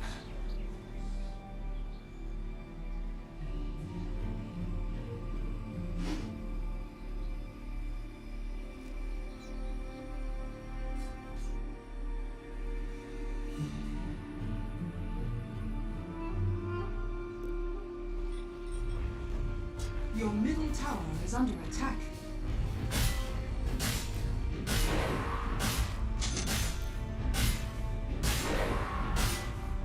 Your middle tower is under attack.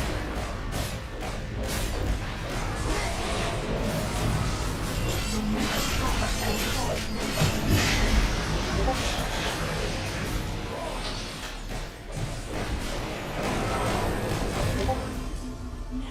Your middle tower is under attack. Tower structures are fortified. Your middle tower is under attack. Your middle tower has fallen. Your middle barracks are under attack. Your bottom tower has fallen.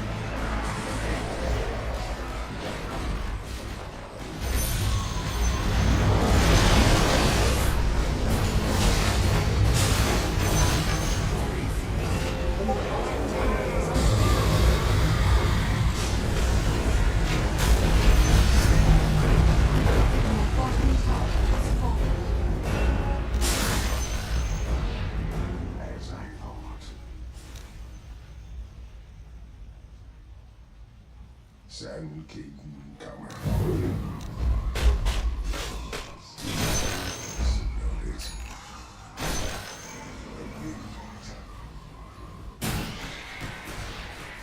This way. Well and good.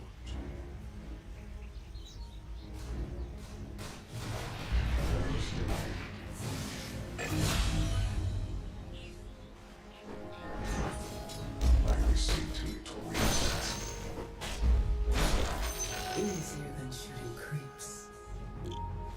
And shift at the sounds.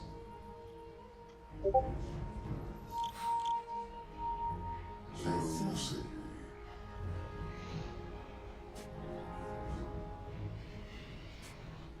Onward. Illusion.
Feel death's sting.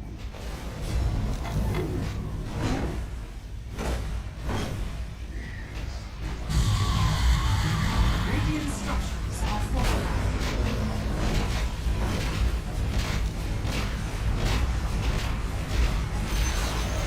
The enemy's bottom tower has fallen.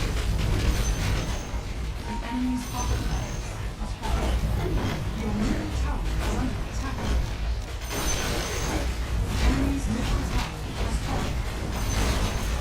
Your middle tower is under attack. Dire structures are falling. Your middle tower is under attack. Your middle tower has fallen. Enemy's middle dire victory.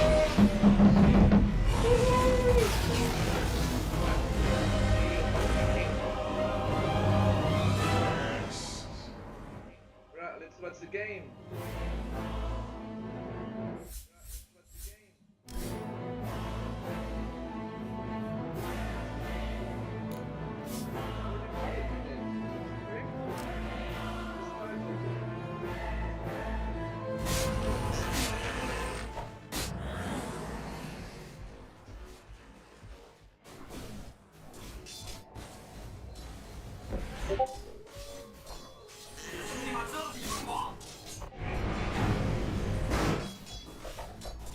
Dire are scanning.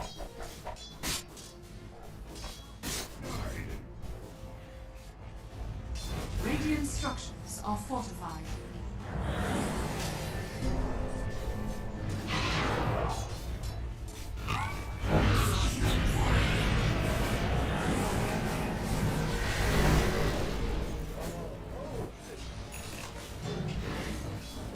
Radiant's courier has been killed.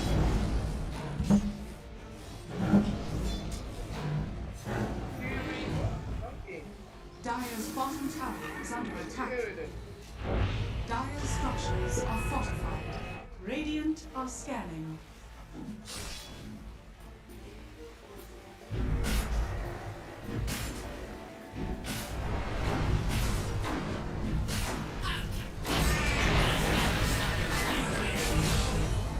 Regeneration. We like you anyway, Underlord.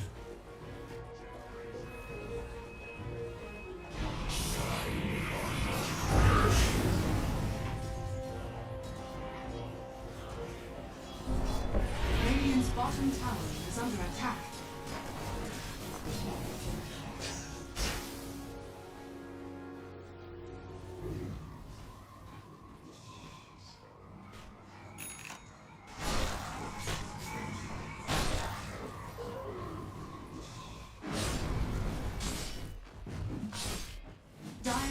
tower is under attack. Dire's top tower is under attack.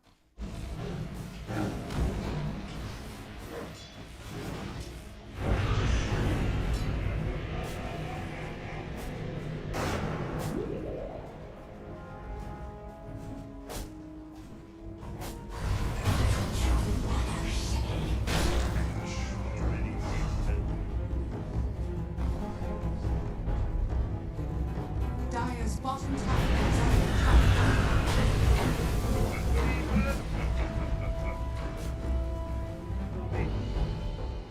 Dire's middle tower is under attack. They changed white one to 2B, that's what happened.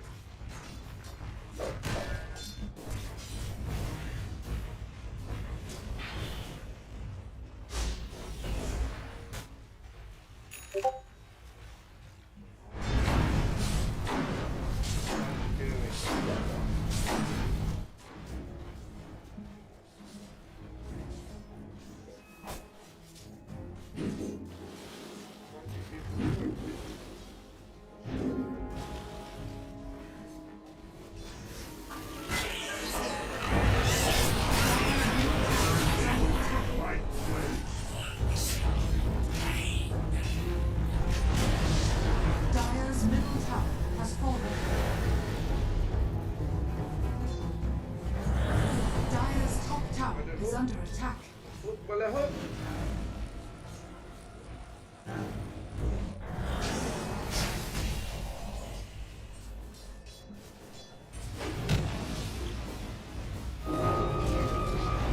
Dire's top tower is under attack.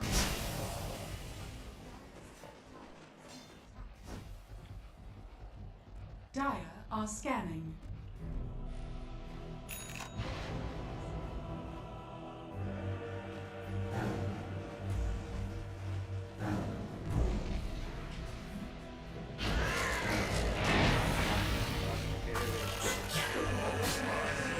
Dire's top tower is under attack.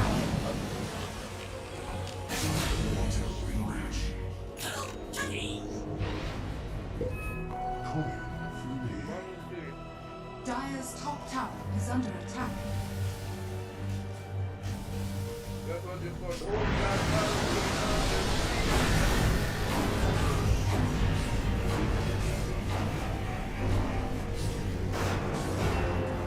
Dire's top tower is under attack.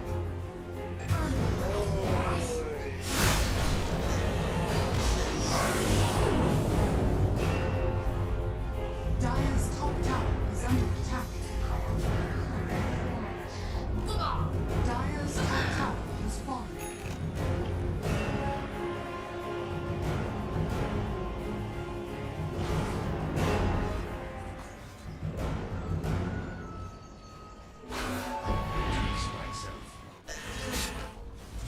Dire's top tower is under attack.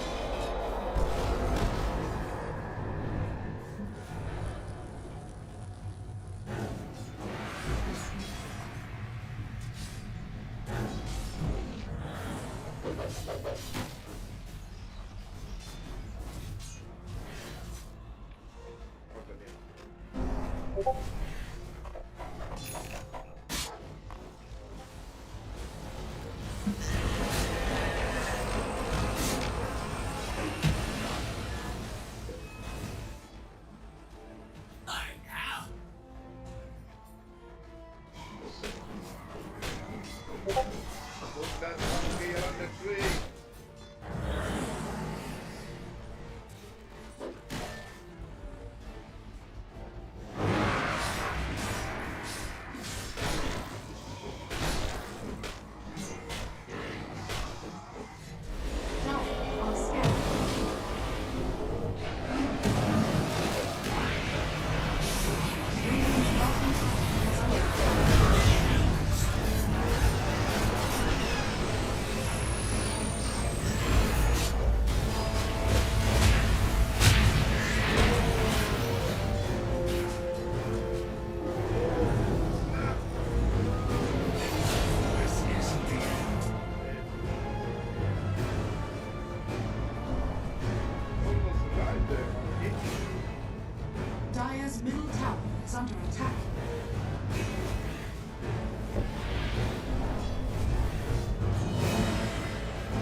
Dire's middle tower is under attack.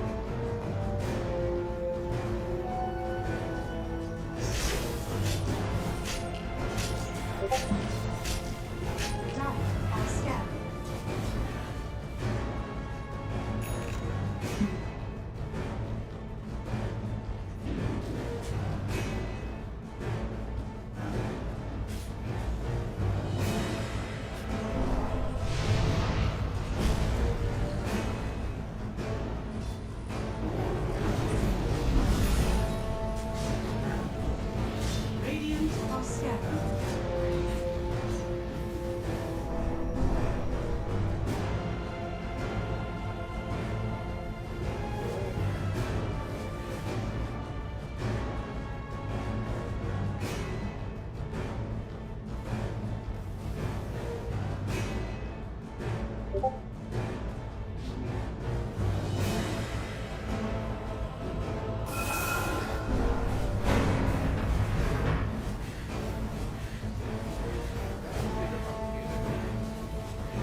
is under attack. Radiant structures are fortified.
Radiant's middle tower is under attack.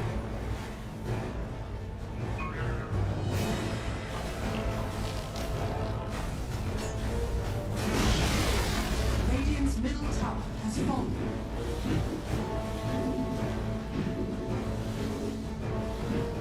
Radiant's middle tower is under attack.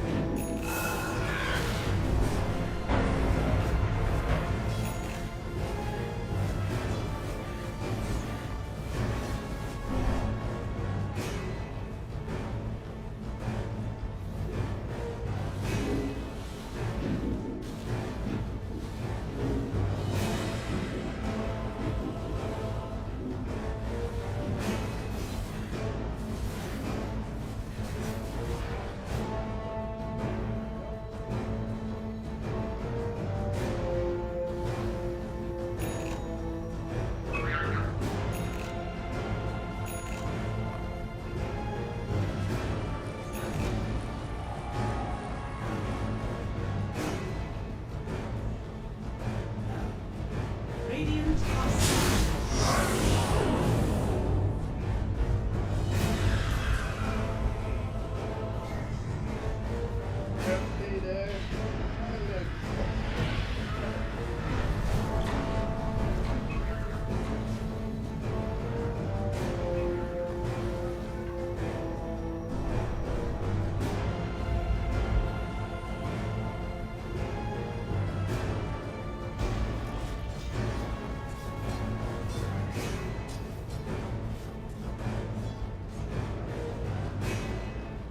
Radiant's bottom tower is under attack.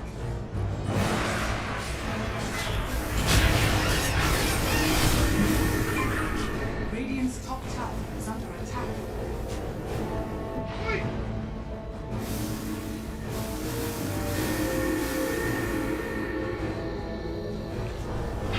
Radiant's top tower is falling.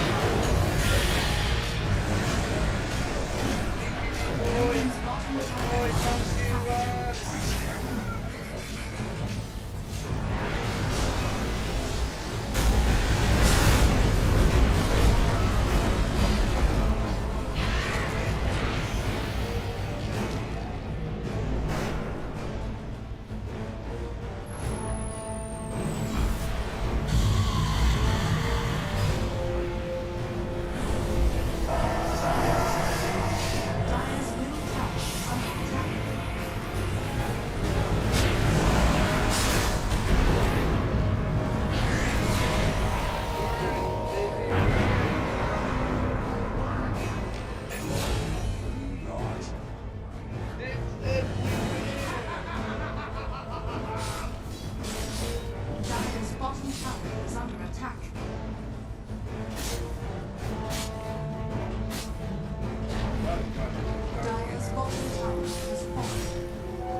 Radiant are scanning.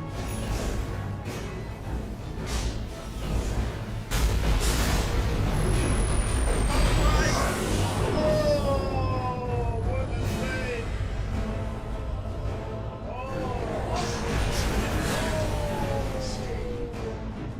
Run, monkey, run!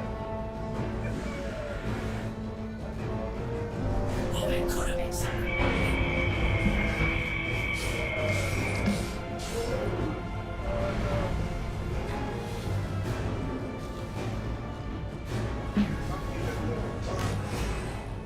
You never think fate.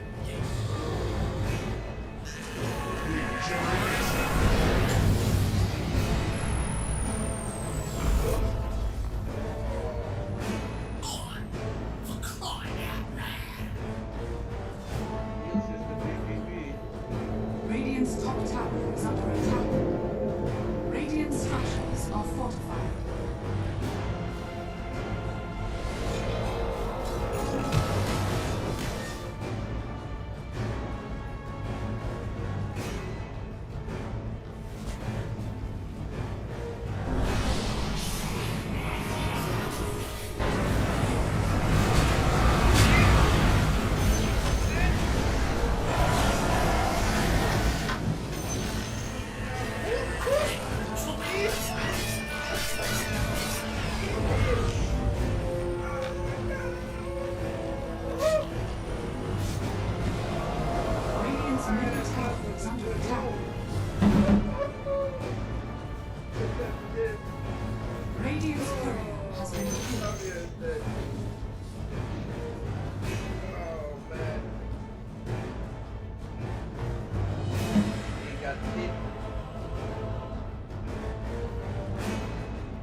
It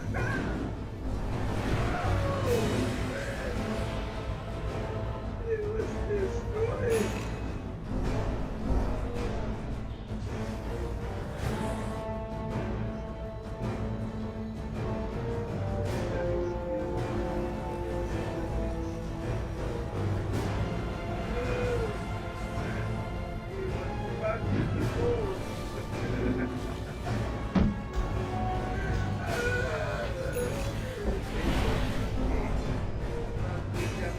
Dire are scanning.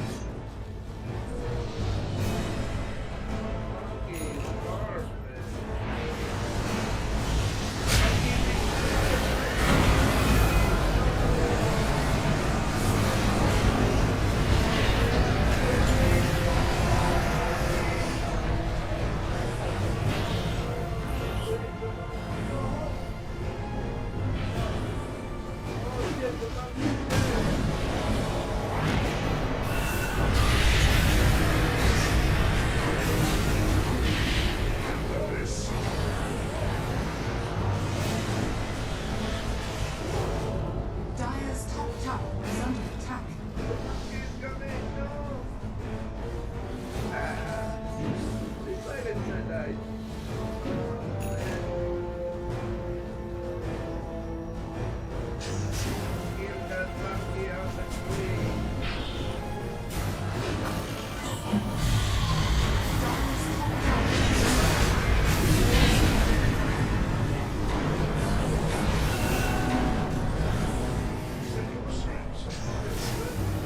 Dire's top tower is under attack.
Dire's bottom tower is under attack.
on, Mickey.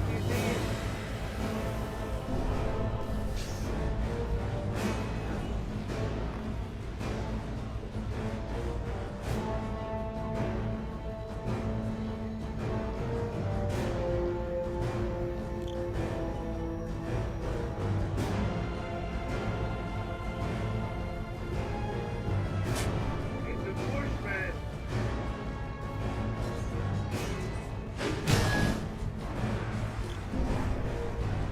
Dire's bottom tower is under attack. He's cutting it.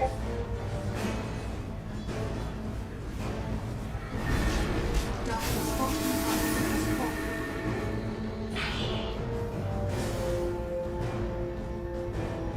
Dire's bottom tower is under attack.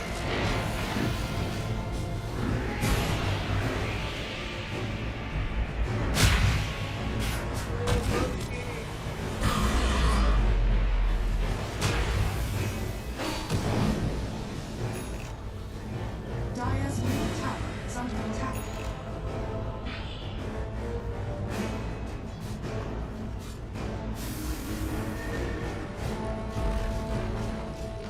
Radiant are scattered. Dire's middle tower is fallen. Radiant's top tower is under attack.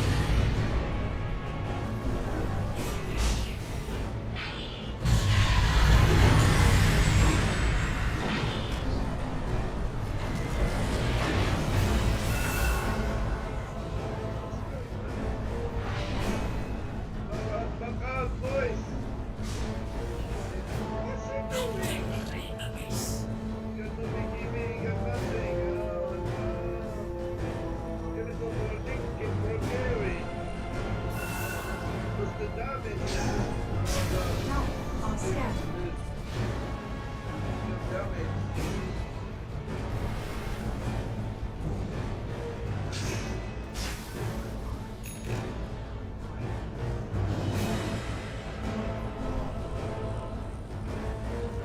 Radiant's top tower is under attack.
are scanning.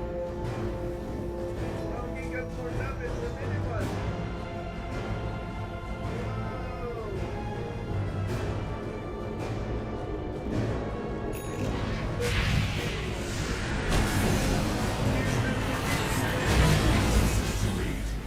I got the snowball from snowball.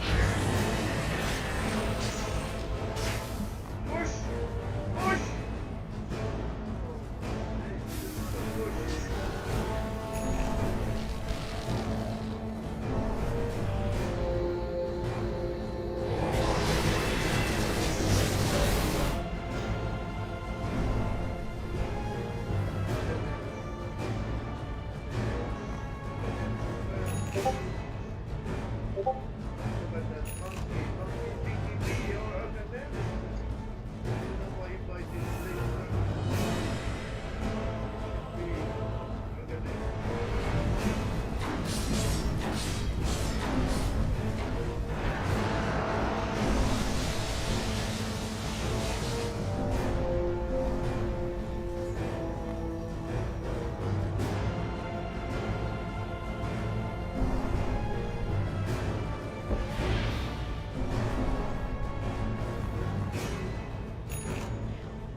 That's it. GG.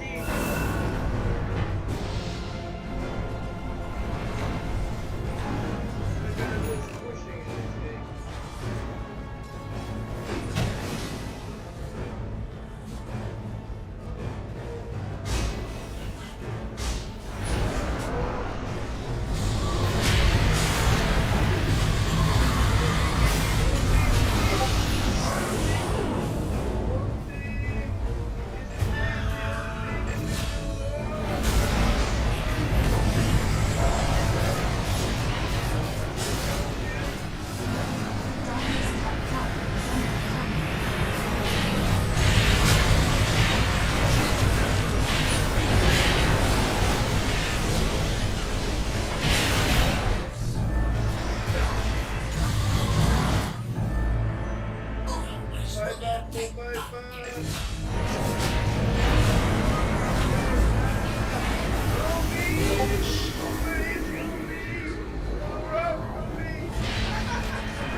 Dire's middle tower is under attack.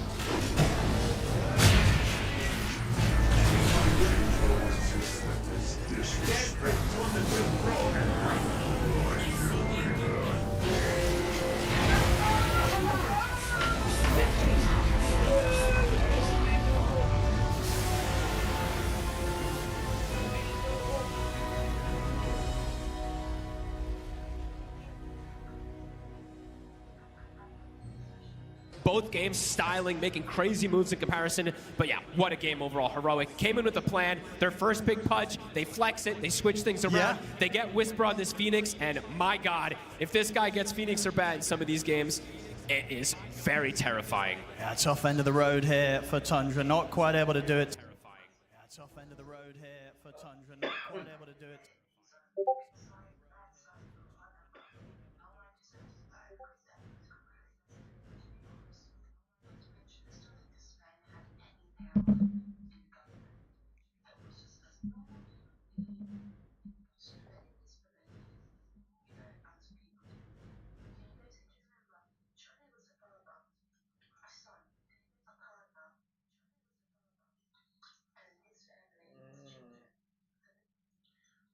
Can I join with you, bro?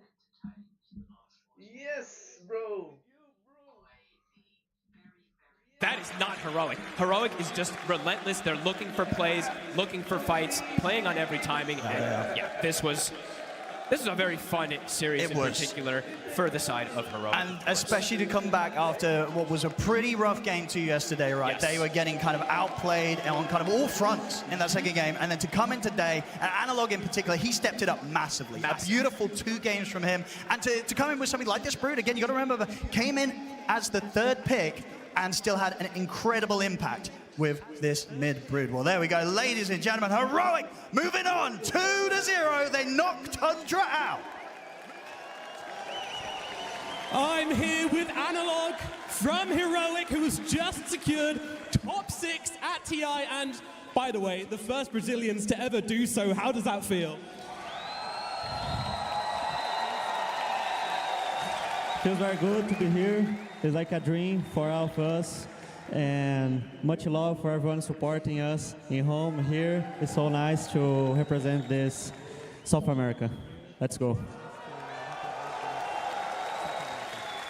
And you're not just securing top 6, but you are doing it in style. I mean, we had Phoenix, we had Broodmother, we had Pudge. You guys just picking whatever you want. I mean, who is enabling this level of creativity in this team? Who is just letting you guys do what you want? Yeah, we have to be bold. We are here to prove themselves. So, yeah, we have to be men and pick whatever we want. You know, first pick Pudge, pick Brood. Caps, our coach, is trusting us. The players are trusting themselves. Also, Mongo's doing a very good job. Thanks, everyone. And I think it's only natural that we take a minute for the fans. I know you love doing this, Analog. Please say something in your home language to the people watching at home and, of course, here in the arena as well. First, thanks everyone that's here. It's amazing to be here. The aura of this arena is so insane. Thanks everyone in home that's cheering for us. Bora, caralho! One win away from the best result ever at an international. Give it up for Analog and Heroic! The crowd is just going crazy for Heroic here. They were up against, still in that lower bracket there on the verge of elimination, but a 2-0, they come in, they get the job done, and like you said, Jenkins, leading into this one, if they win with it, it's gonna be with style, and my goodness, wasn't it? Yeah, I totally agree with Nomad. They are picking whatever they want. They are saying, we do not care what the meta is. We do not care that everybody is complaining how broken this Helm Dom thing is. They're completely breaking it. And if you want to be a champion, if you want to win this entire thing, this is what you have to do. This is what teams historically have done, is that there is one pervasive meta that's happening, and the one team that can manage to break it, they win the entire thing. So it's really nice to see from the boys. Yeah, I mean, the Brood pick kind of stopped the Helm from doing its job, right? Because they are constantly controlling the mid section of the map. And Brood is also one of those heroes that we always talk about which core can actually kill the creep without expending too much time, right? So Brood is one of them that can connect over and just kill the creep. Yeah, there is something more important, though, that we do have to quickly get to. Of course, where there is a winner in an elimination match, there is, unfortunately, a team that we have to say goodbye to as well. Yeah, hi, thanks, Nat. I'm here with 33. Obviously, I wish we were having a conversation under different circumstances, but this year you guys have gone out in the lower bracket at this stage. Unexpected for you, I'd suggest, but also you're playing with a stand-in. Toby deserves a shout-out for getting you this far, doesn't he? Yeah, I think he played great, and he came exactly when we needed him, and yeah, big thank you to Toby. Indeed. What makes this team so hard to play against? Because a lot of people have been saying the Heroic are a very fast team, they're kind of unpredictable. What is so difficult about this team? I think they just play a lot differently than most other teams, I guess. Pretty much all of the top teams right now, especially at this event, not always. They play very safe and they are very like chill, they don't really take risks. And these guys are kind of the opposite. They are always ready to take risks, and you know, Schofield is like charging into 5 heroes. You know, if he dies, he goes again. If he dies, he goes again. So I would say they play, I guess, with less care, and I guess we got caught off guard by it, even though we knew it was coming. And yeah, good luck to them, and hopefully they can do it for other teams as well. Indeed, they did play very well, so they were worthy opponents. Let's talk about next season. Obviously, this season has ended for you. What are your plans for next season as a team and for you personally? I think we'll see how it goes. Obviously, it's not the kind of stuff to discuss in a post-loss interview. But no, that's one one of of my... info, got to try. And finally, obviously, you guys have a lot of fans around the world watching Tundra and rooting for you guys. Do you have any words for them at the end of this season now? Just thank you for everyone who was watching us. I know it was a disappointing end to the season for us, but yeah, we received a lot of love and support throughout the whole season. We had a lot of good results, so thank you, and sorry it had to end this way. We're very sorry to see you go. Let's get a big round of applause for Netta and Team Tundra. Thank you so much, and we hope to see you again soon. Back to the panel. Thank you so much, Ted. Yeah, an abrupt end to the Tundra journey here. Definitely not what people expected. Actually, only 16% of people predicted that Heroic were going to take this series. There wasn't really that faith when it comes to that wider audience, and Heroic having that carefree sort of playstyle that 33 just mentioned there, that's what really got them the win here, Lacoste. The fact that they're able to shake things up between a game 1 and a game 2 when it comes to execution. Being unpredictable, I think this is the big part of it. Drafting like this, where nobody expects you to go for these type of heroes, and something that he talked about is Schofield. This guy's a maniac. This is how he played throughout his whole career, pretty much. These are his heroes. How he played throughout his whole career, pretty much. These are his. 11:32. I need to do my. Oh, I just eat it. Oh.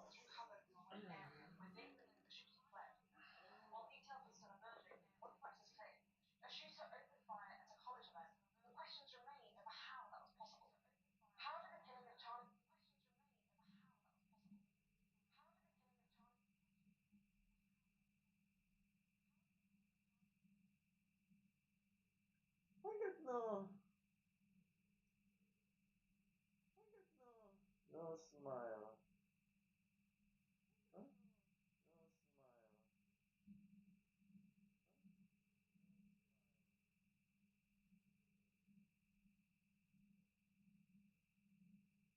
No smile.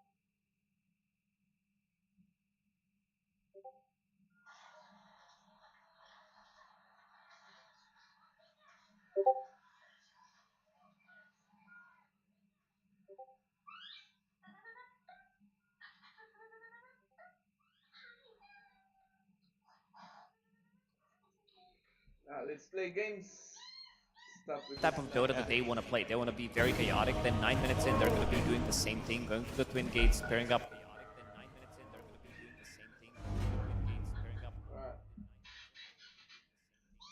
What are we doing? Little bro! Your turn to ban. 5 seconds remaining.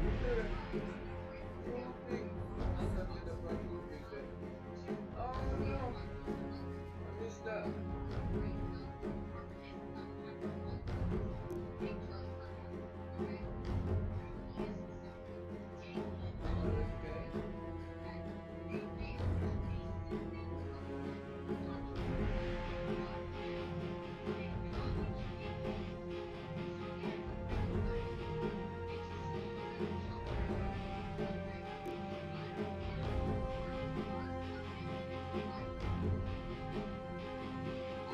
Seconds remaining. 5 seconds remaining. Zeus! Oh no, shit.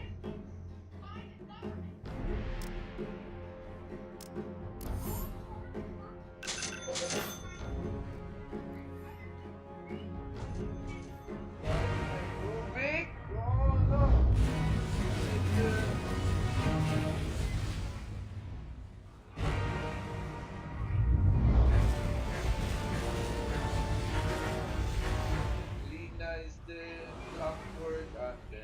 A position of power.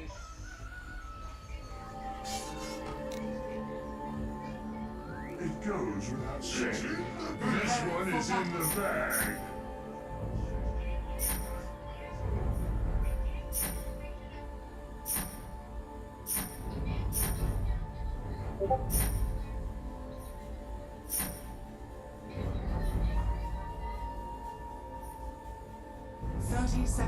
to battle. Onward.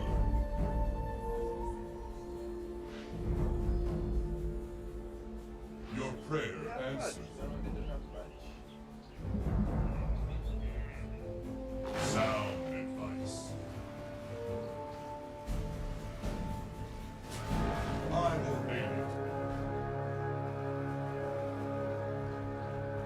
Very good. The battle begins. Time to play God. To battle.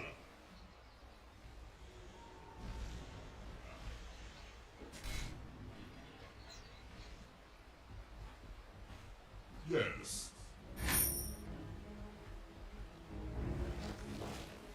Forward. To battle.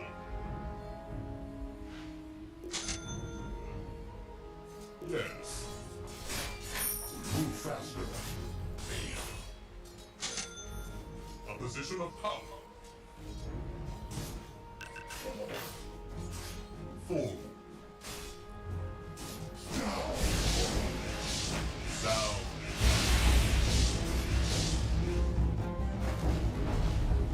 Very good. Onward.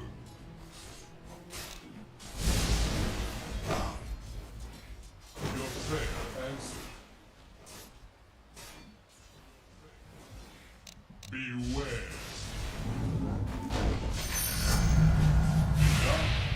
I ordain. Yes. Sound advice.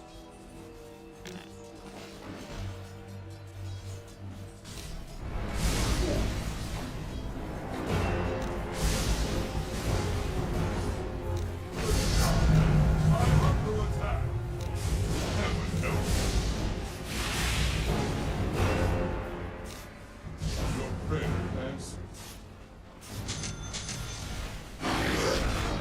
Onward. To battle. Very good. God, the outer back. Reach for the sky. I ordain it. Position of power. Put the poison in place. A position of power. Onward. Index time. Your prayer answered.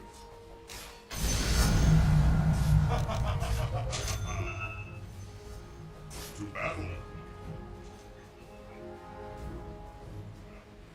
I ordain it.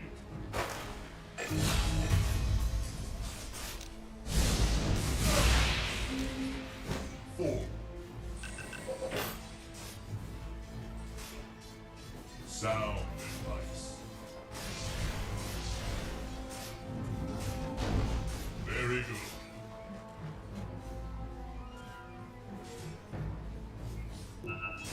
Yes.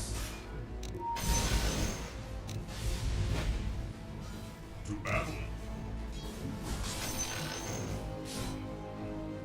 Very good.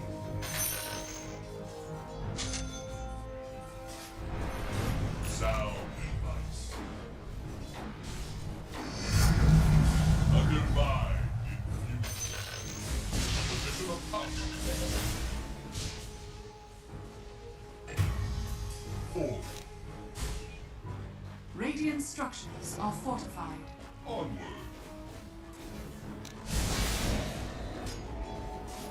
You think I never stop? Your bottom tower is under attack. I ordain. Your bottom tower is under attack. Your prayer answered. Attack!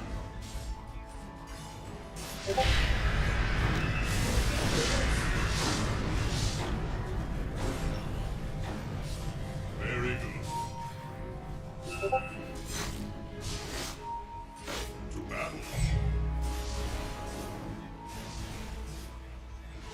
Onward. Your prayer answered. Yes. I'm under attack. I obey. A position of power. Sound advice. Forward. I obey you. Your prayer answered. Forward. Yes.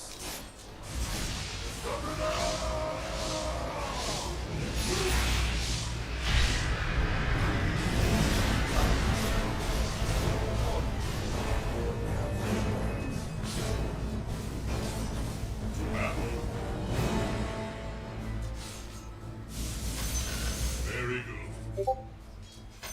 I'll take that. Sound advice. Now for the win. I obey you. Invisibility. By my wrist. Your top tower is under attack.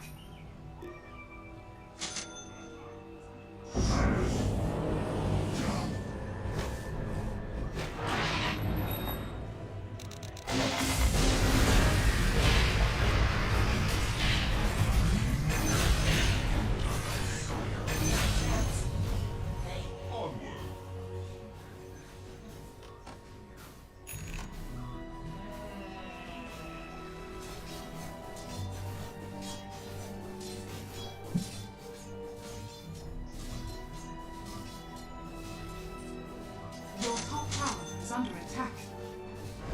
Yes. Sound advice.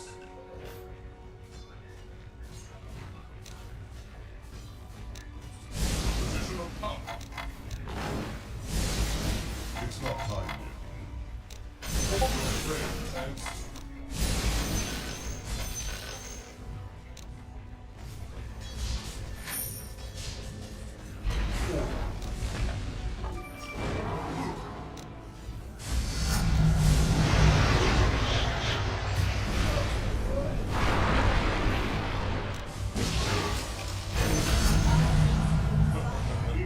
Oh, ye of little faith.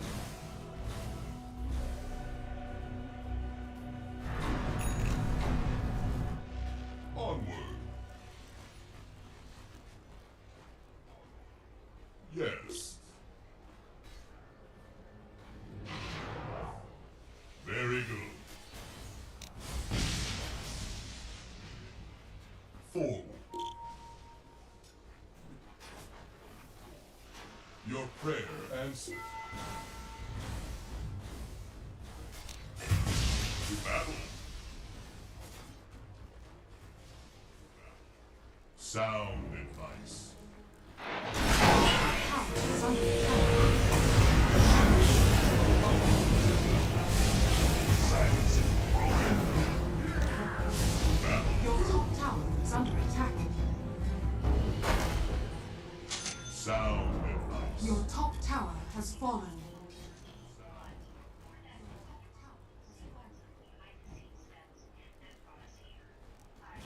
Forward. A position of power. The enemy's middle tower has fallen.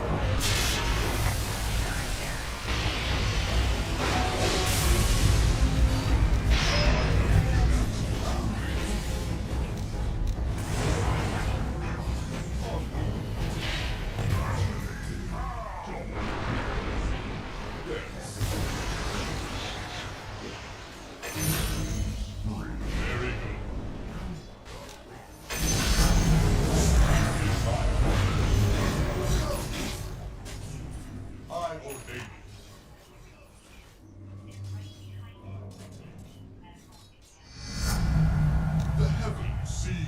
Closer now.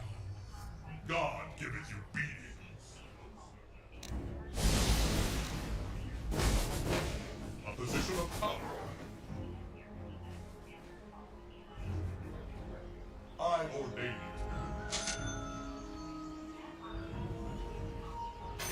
A fitting bounty. Yes.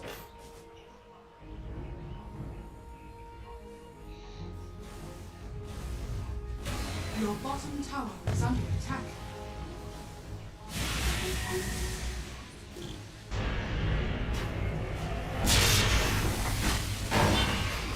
Your bottom tower is under attack. Your bottom tower has fallen.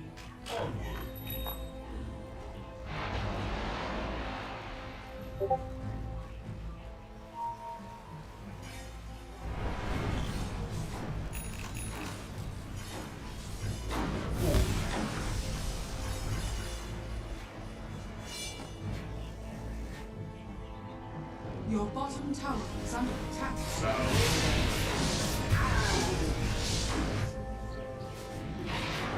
To battle.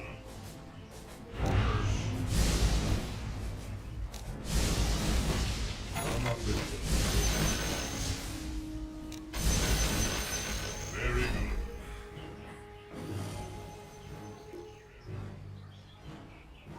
I ordain it. I'm under attack. Four.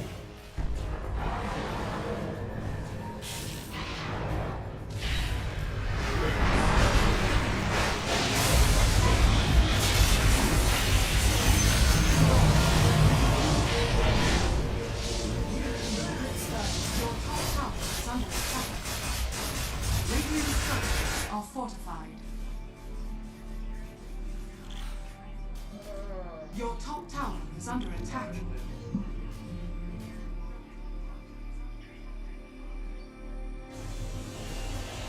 Your top tower is under attack. Your top tower has fallen.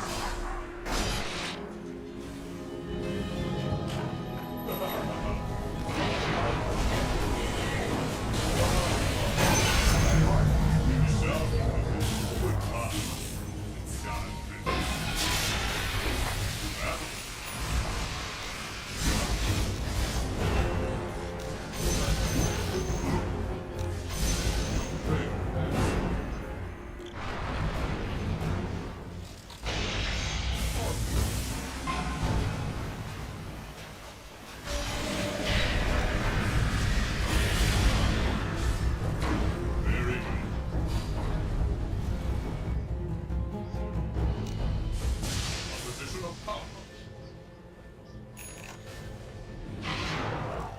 Sound advice. 4. Very good. I ordain it.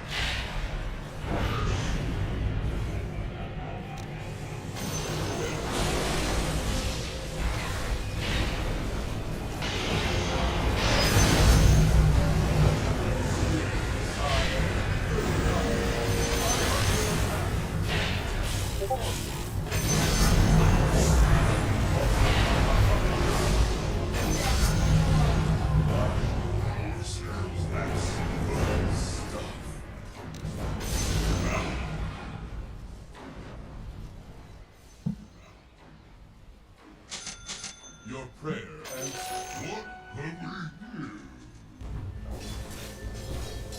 Divine haste.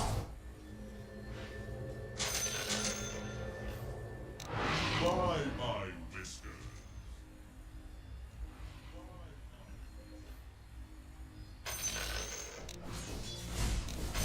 Sound advice. A position of power.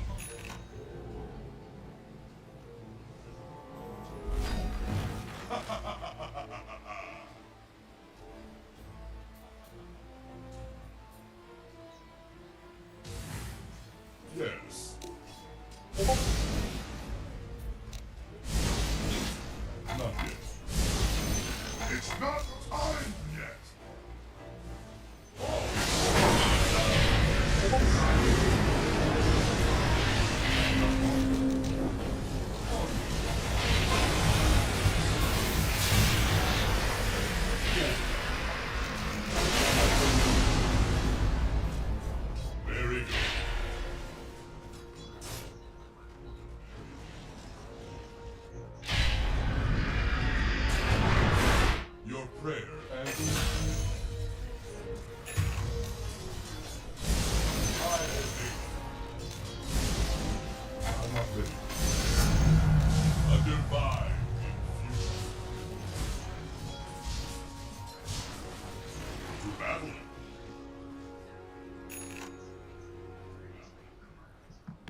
position of power.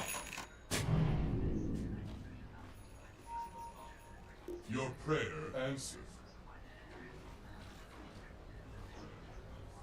Onward. I will make it. It's not time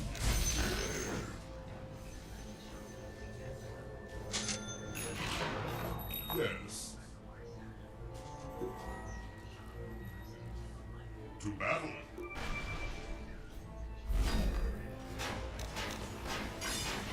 Your bottom tower is under attack. Radiant structures are fortified. Very good.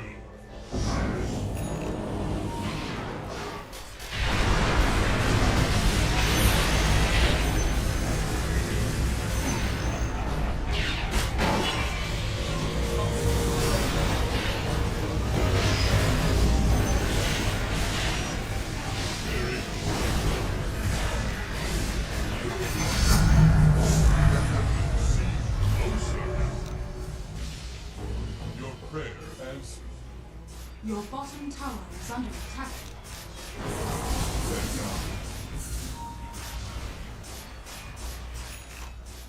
Your bottom tower is under attack.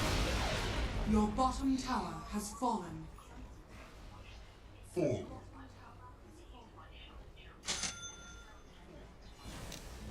Down.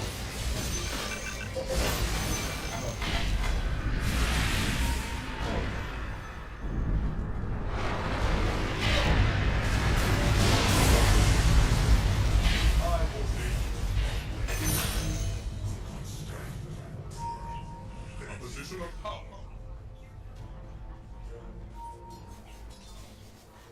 Your middle tower is under attack.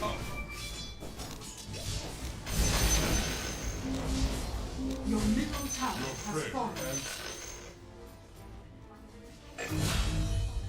Your middle tower is under attack.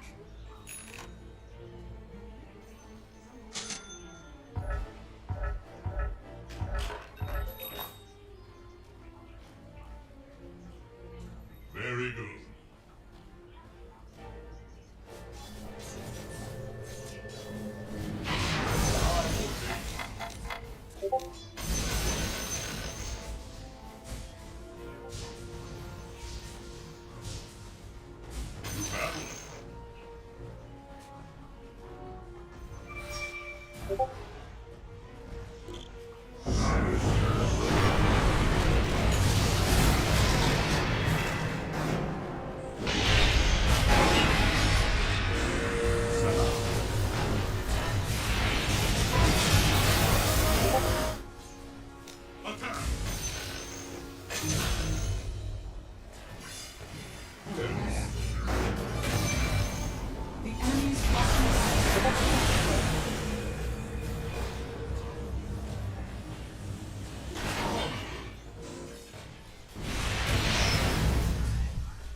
Sound advice. Dire structures are fortified. Onward.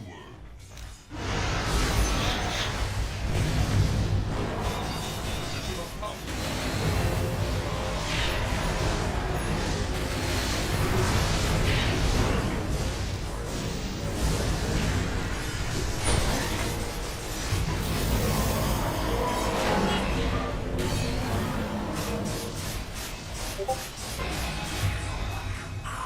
Your middle tower is under attack.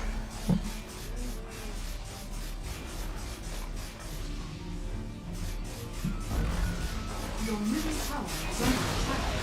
Your middle tower has fallen.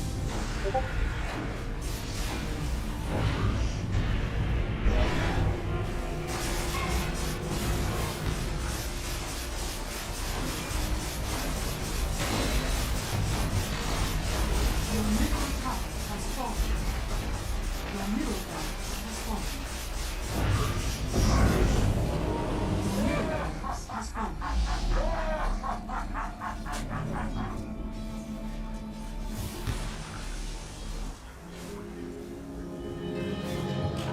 To err is human. To respawn, divine. Your prayer answered.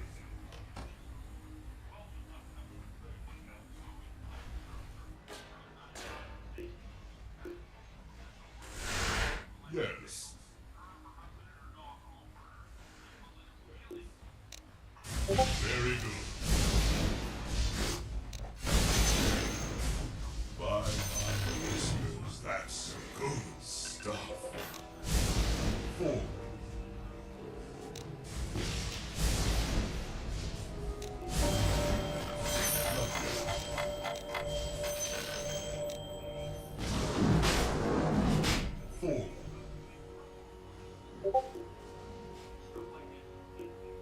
Yes. I ordain you to battle. Your prayer. It's not time.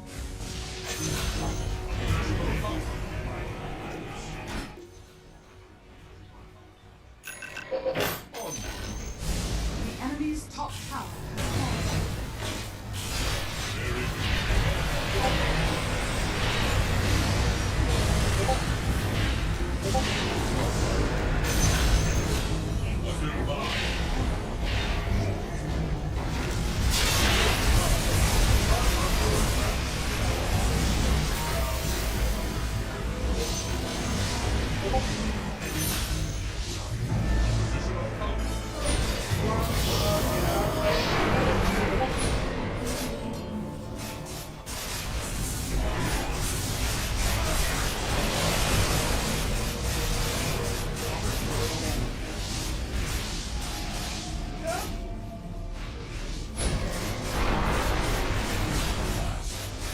Your middle tower is under attack.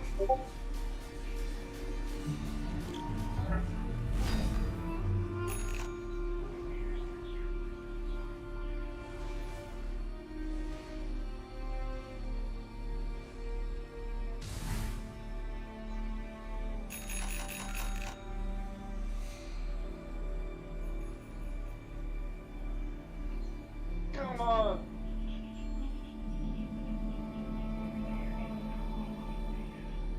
What's this? It says that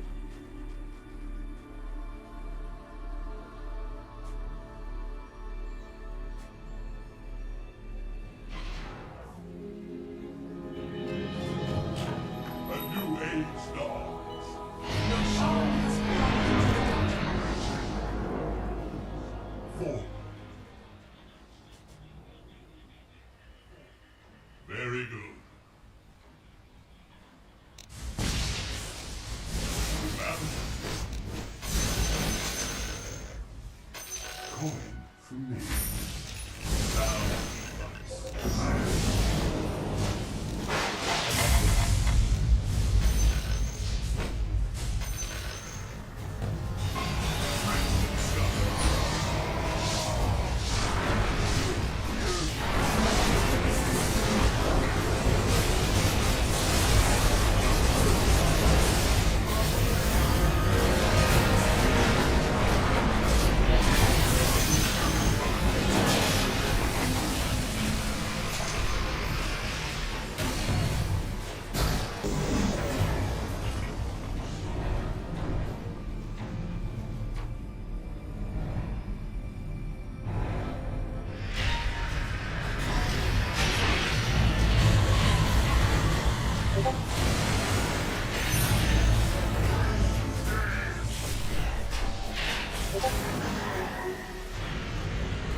Your bottom tower is under attack.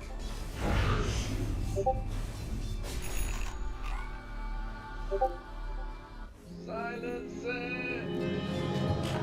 I'm best. Let's go! On.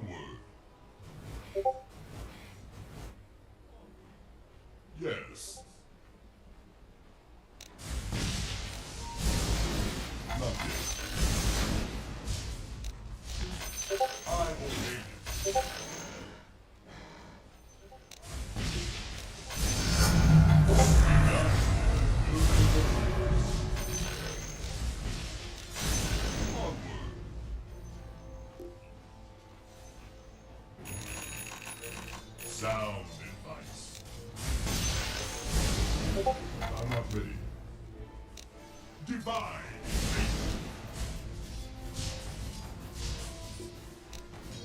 God help you now. 4. A position of power. To battle. Yes.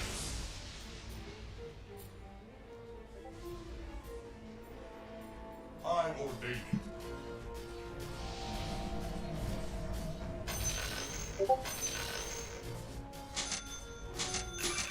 Very good.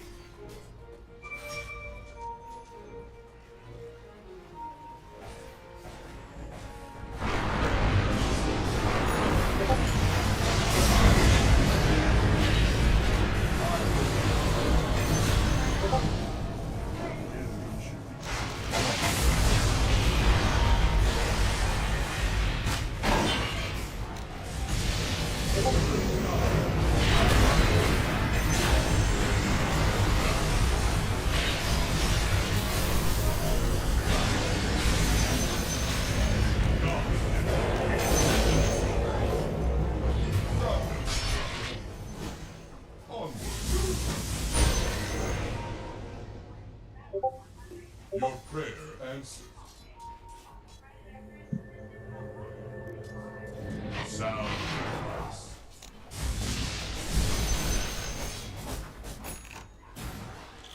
Forward. Very good. A position of power.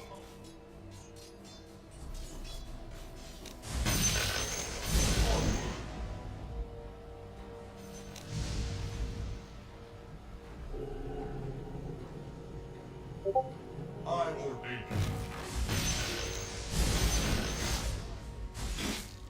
Very good.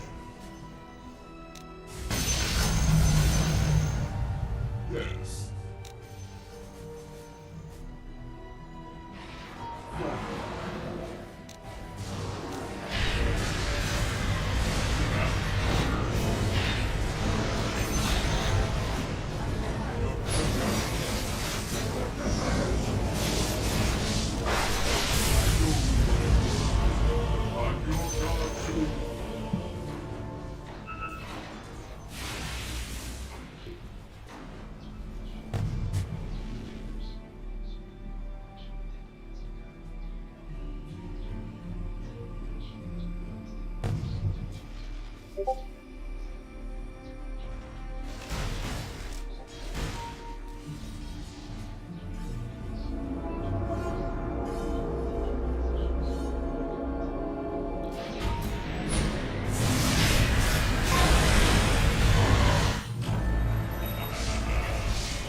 Your prayer behold!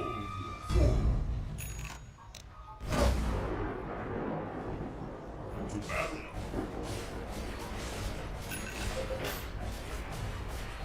A position of power.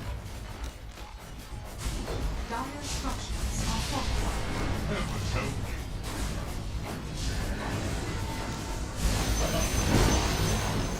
The enemy's middle tower has fallen. A position of power.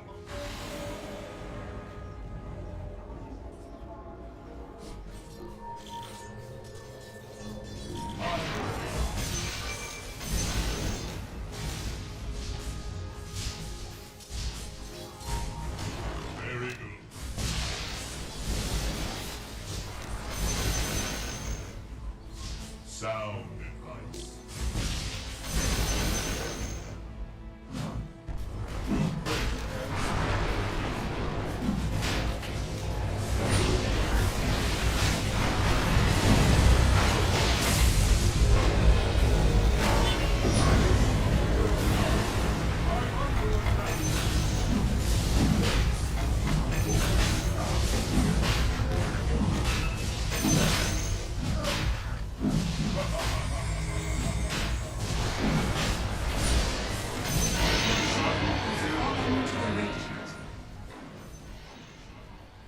Forward. Bow to let be a tribute.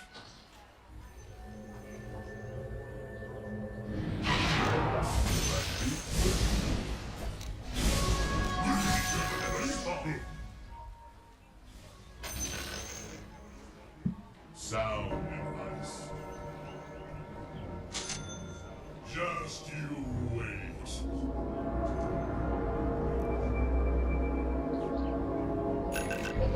Onward. A position of power.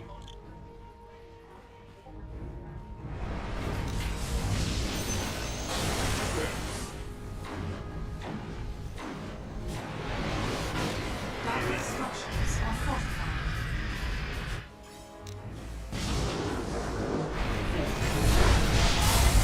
Your top tower is under attack. The enemy's middle tower has fallen. The enemy's middle area has fallen. Your top tower is under attack.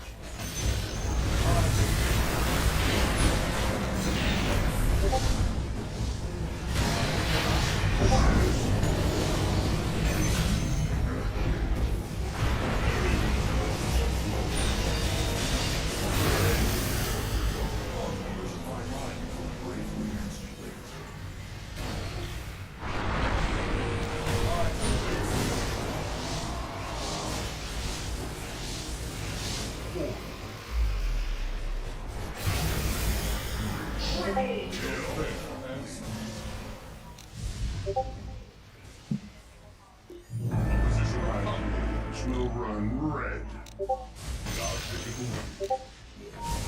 Yes. To battle. I'm not ready. I'm not ready. Sound advice. Your prayer answered. Yes.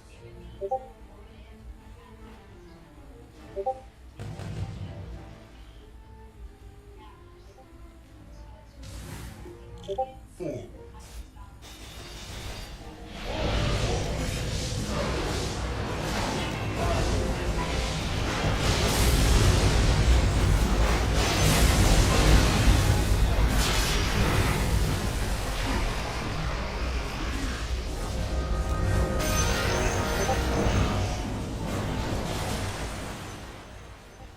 To battle.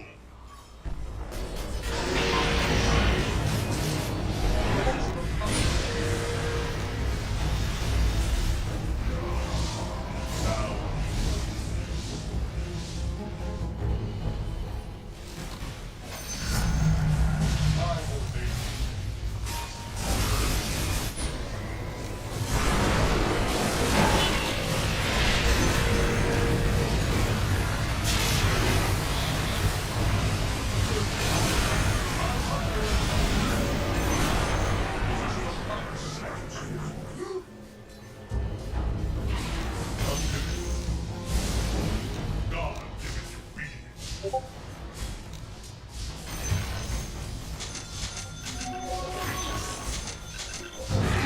Never stop.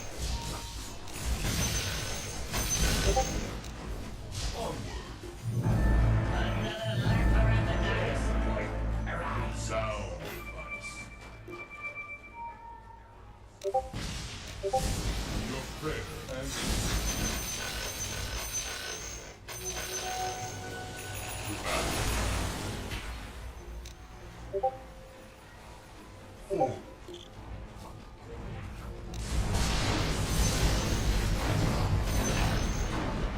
enemy's top tower has fallen. Your prayer answered.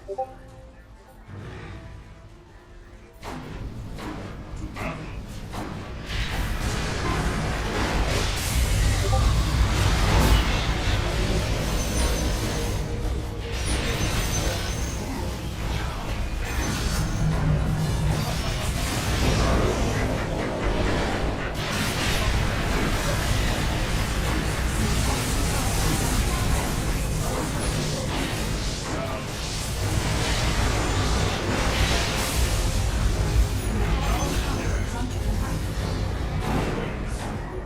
Your bottom tower has fallen.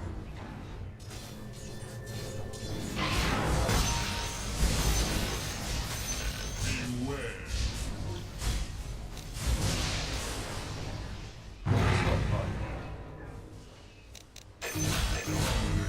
Four.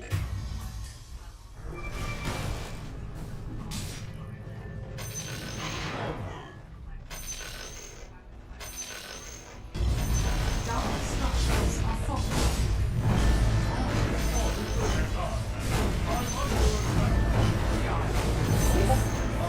Enemy's top tower has fallen.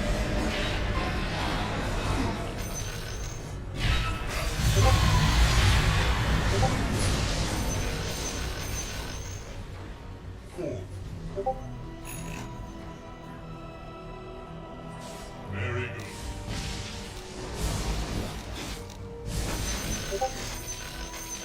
Yes.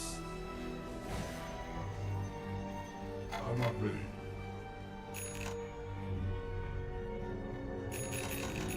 Prayer answered. A position of power. Sound advice.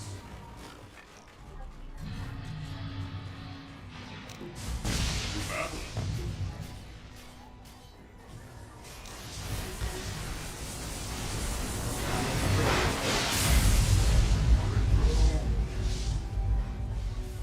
Very good. Sound advice.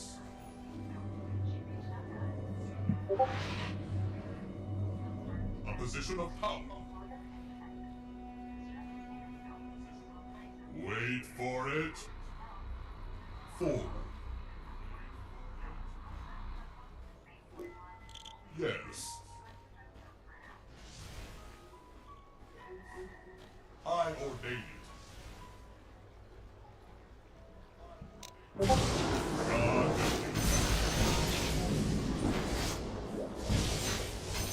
onward. A position of power.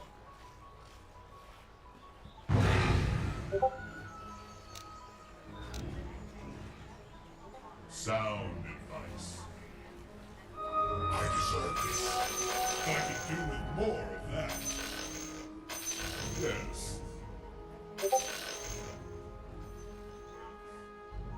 Very good.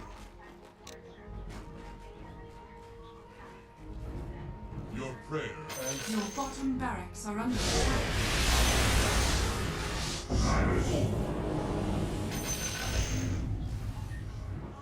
Your bottom barracks are under attack. I ordain it. To battle. Yes. Four.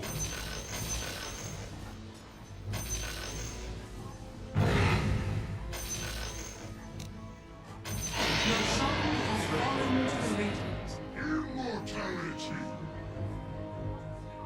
Very good. Onward.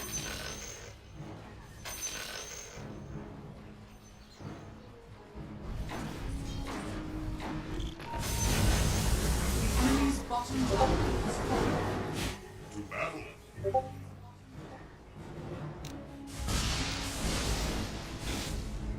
Your middle tower is under attack. A position Opposition of power. I'll take that. Sound.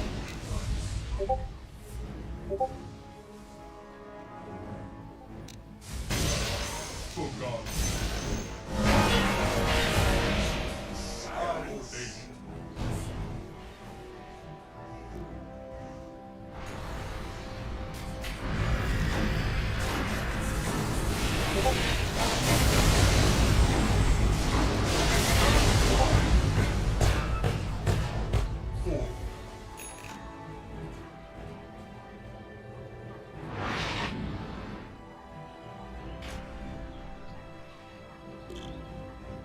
Very good. The enemy's top barracks has fallen. I ordain it.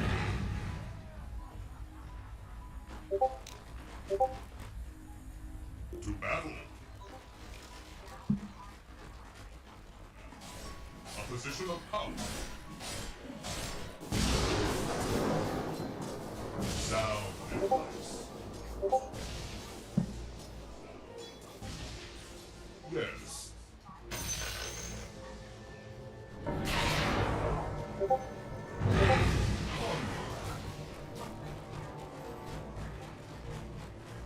Your prayer.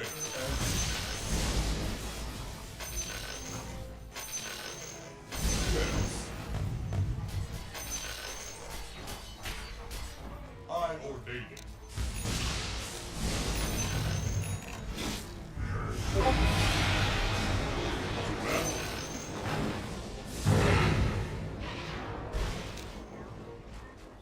A position of power.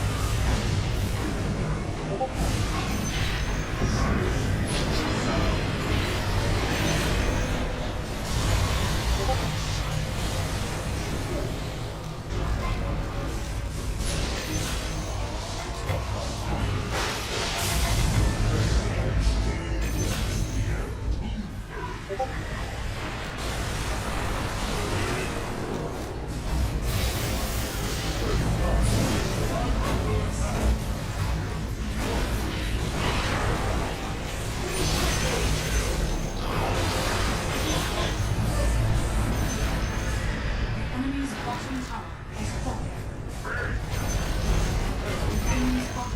The enemy's bottom barracks has fallen. The enemy's middle tower has fallen. Dire structures are fortified.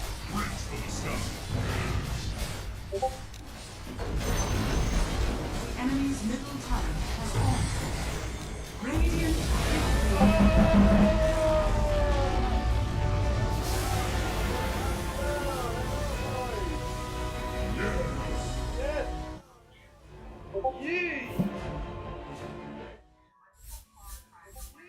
And with the calling from the outside.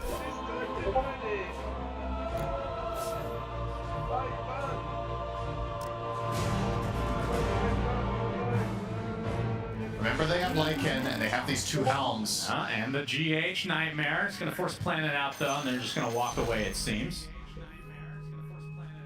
This is without question a good start for Enigma Galaxy. You got the dead shot you talked about, along with the Nightmare facet inside those cogs. Pretty crazy combo. And then with the calling from the outside. They have a lot of good fight potential on this NGX side. As White, he finds himself, Sumail slows him, but GH is on the other side to finish the job. A 2K early lead for NGX, and in terms of how important it is for these teams to get off to a good start, in terms of like their lineup, how does that shape up this game? I think it was more important for Enigma Galaxy to get off on the right foot here, because again, when we go down the stretch, I do think Tidebound's lineup just is a little bit more stable in later game team fights and overall more constructed scenarios, but Enigma Galaxy's lineup is really good at playing these 2 versus 1 ganks or 2v2s. You know, you run around the map with Bane, with Clock, with Lycan Wobbles. Shiro found by Omar, level 5 right now. TP support on the way. He's just getting bounced left, right, and center. Completely out of mana now, though. Planet will be the recipient of the of that homing missile. As Omar again looks like he's going to drop it. Bye. Bye.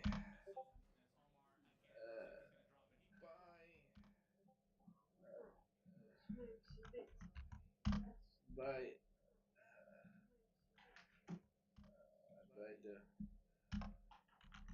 Bye. Right.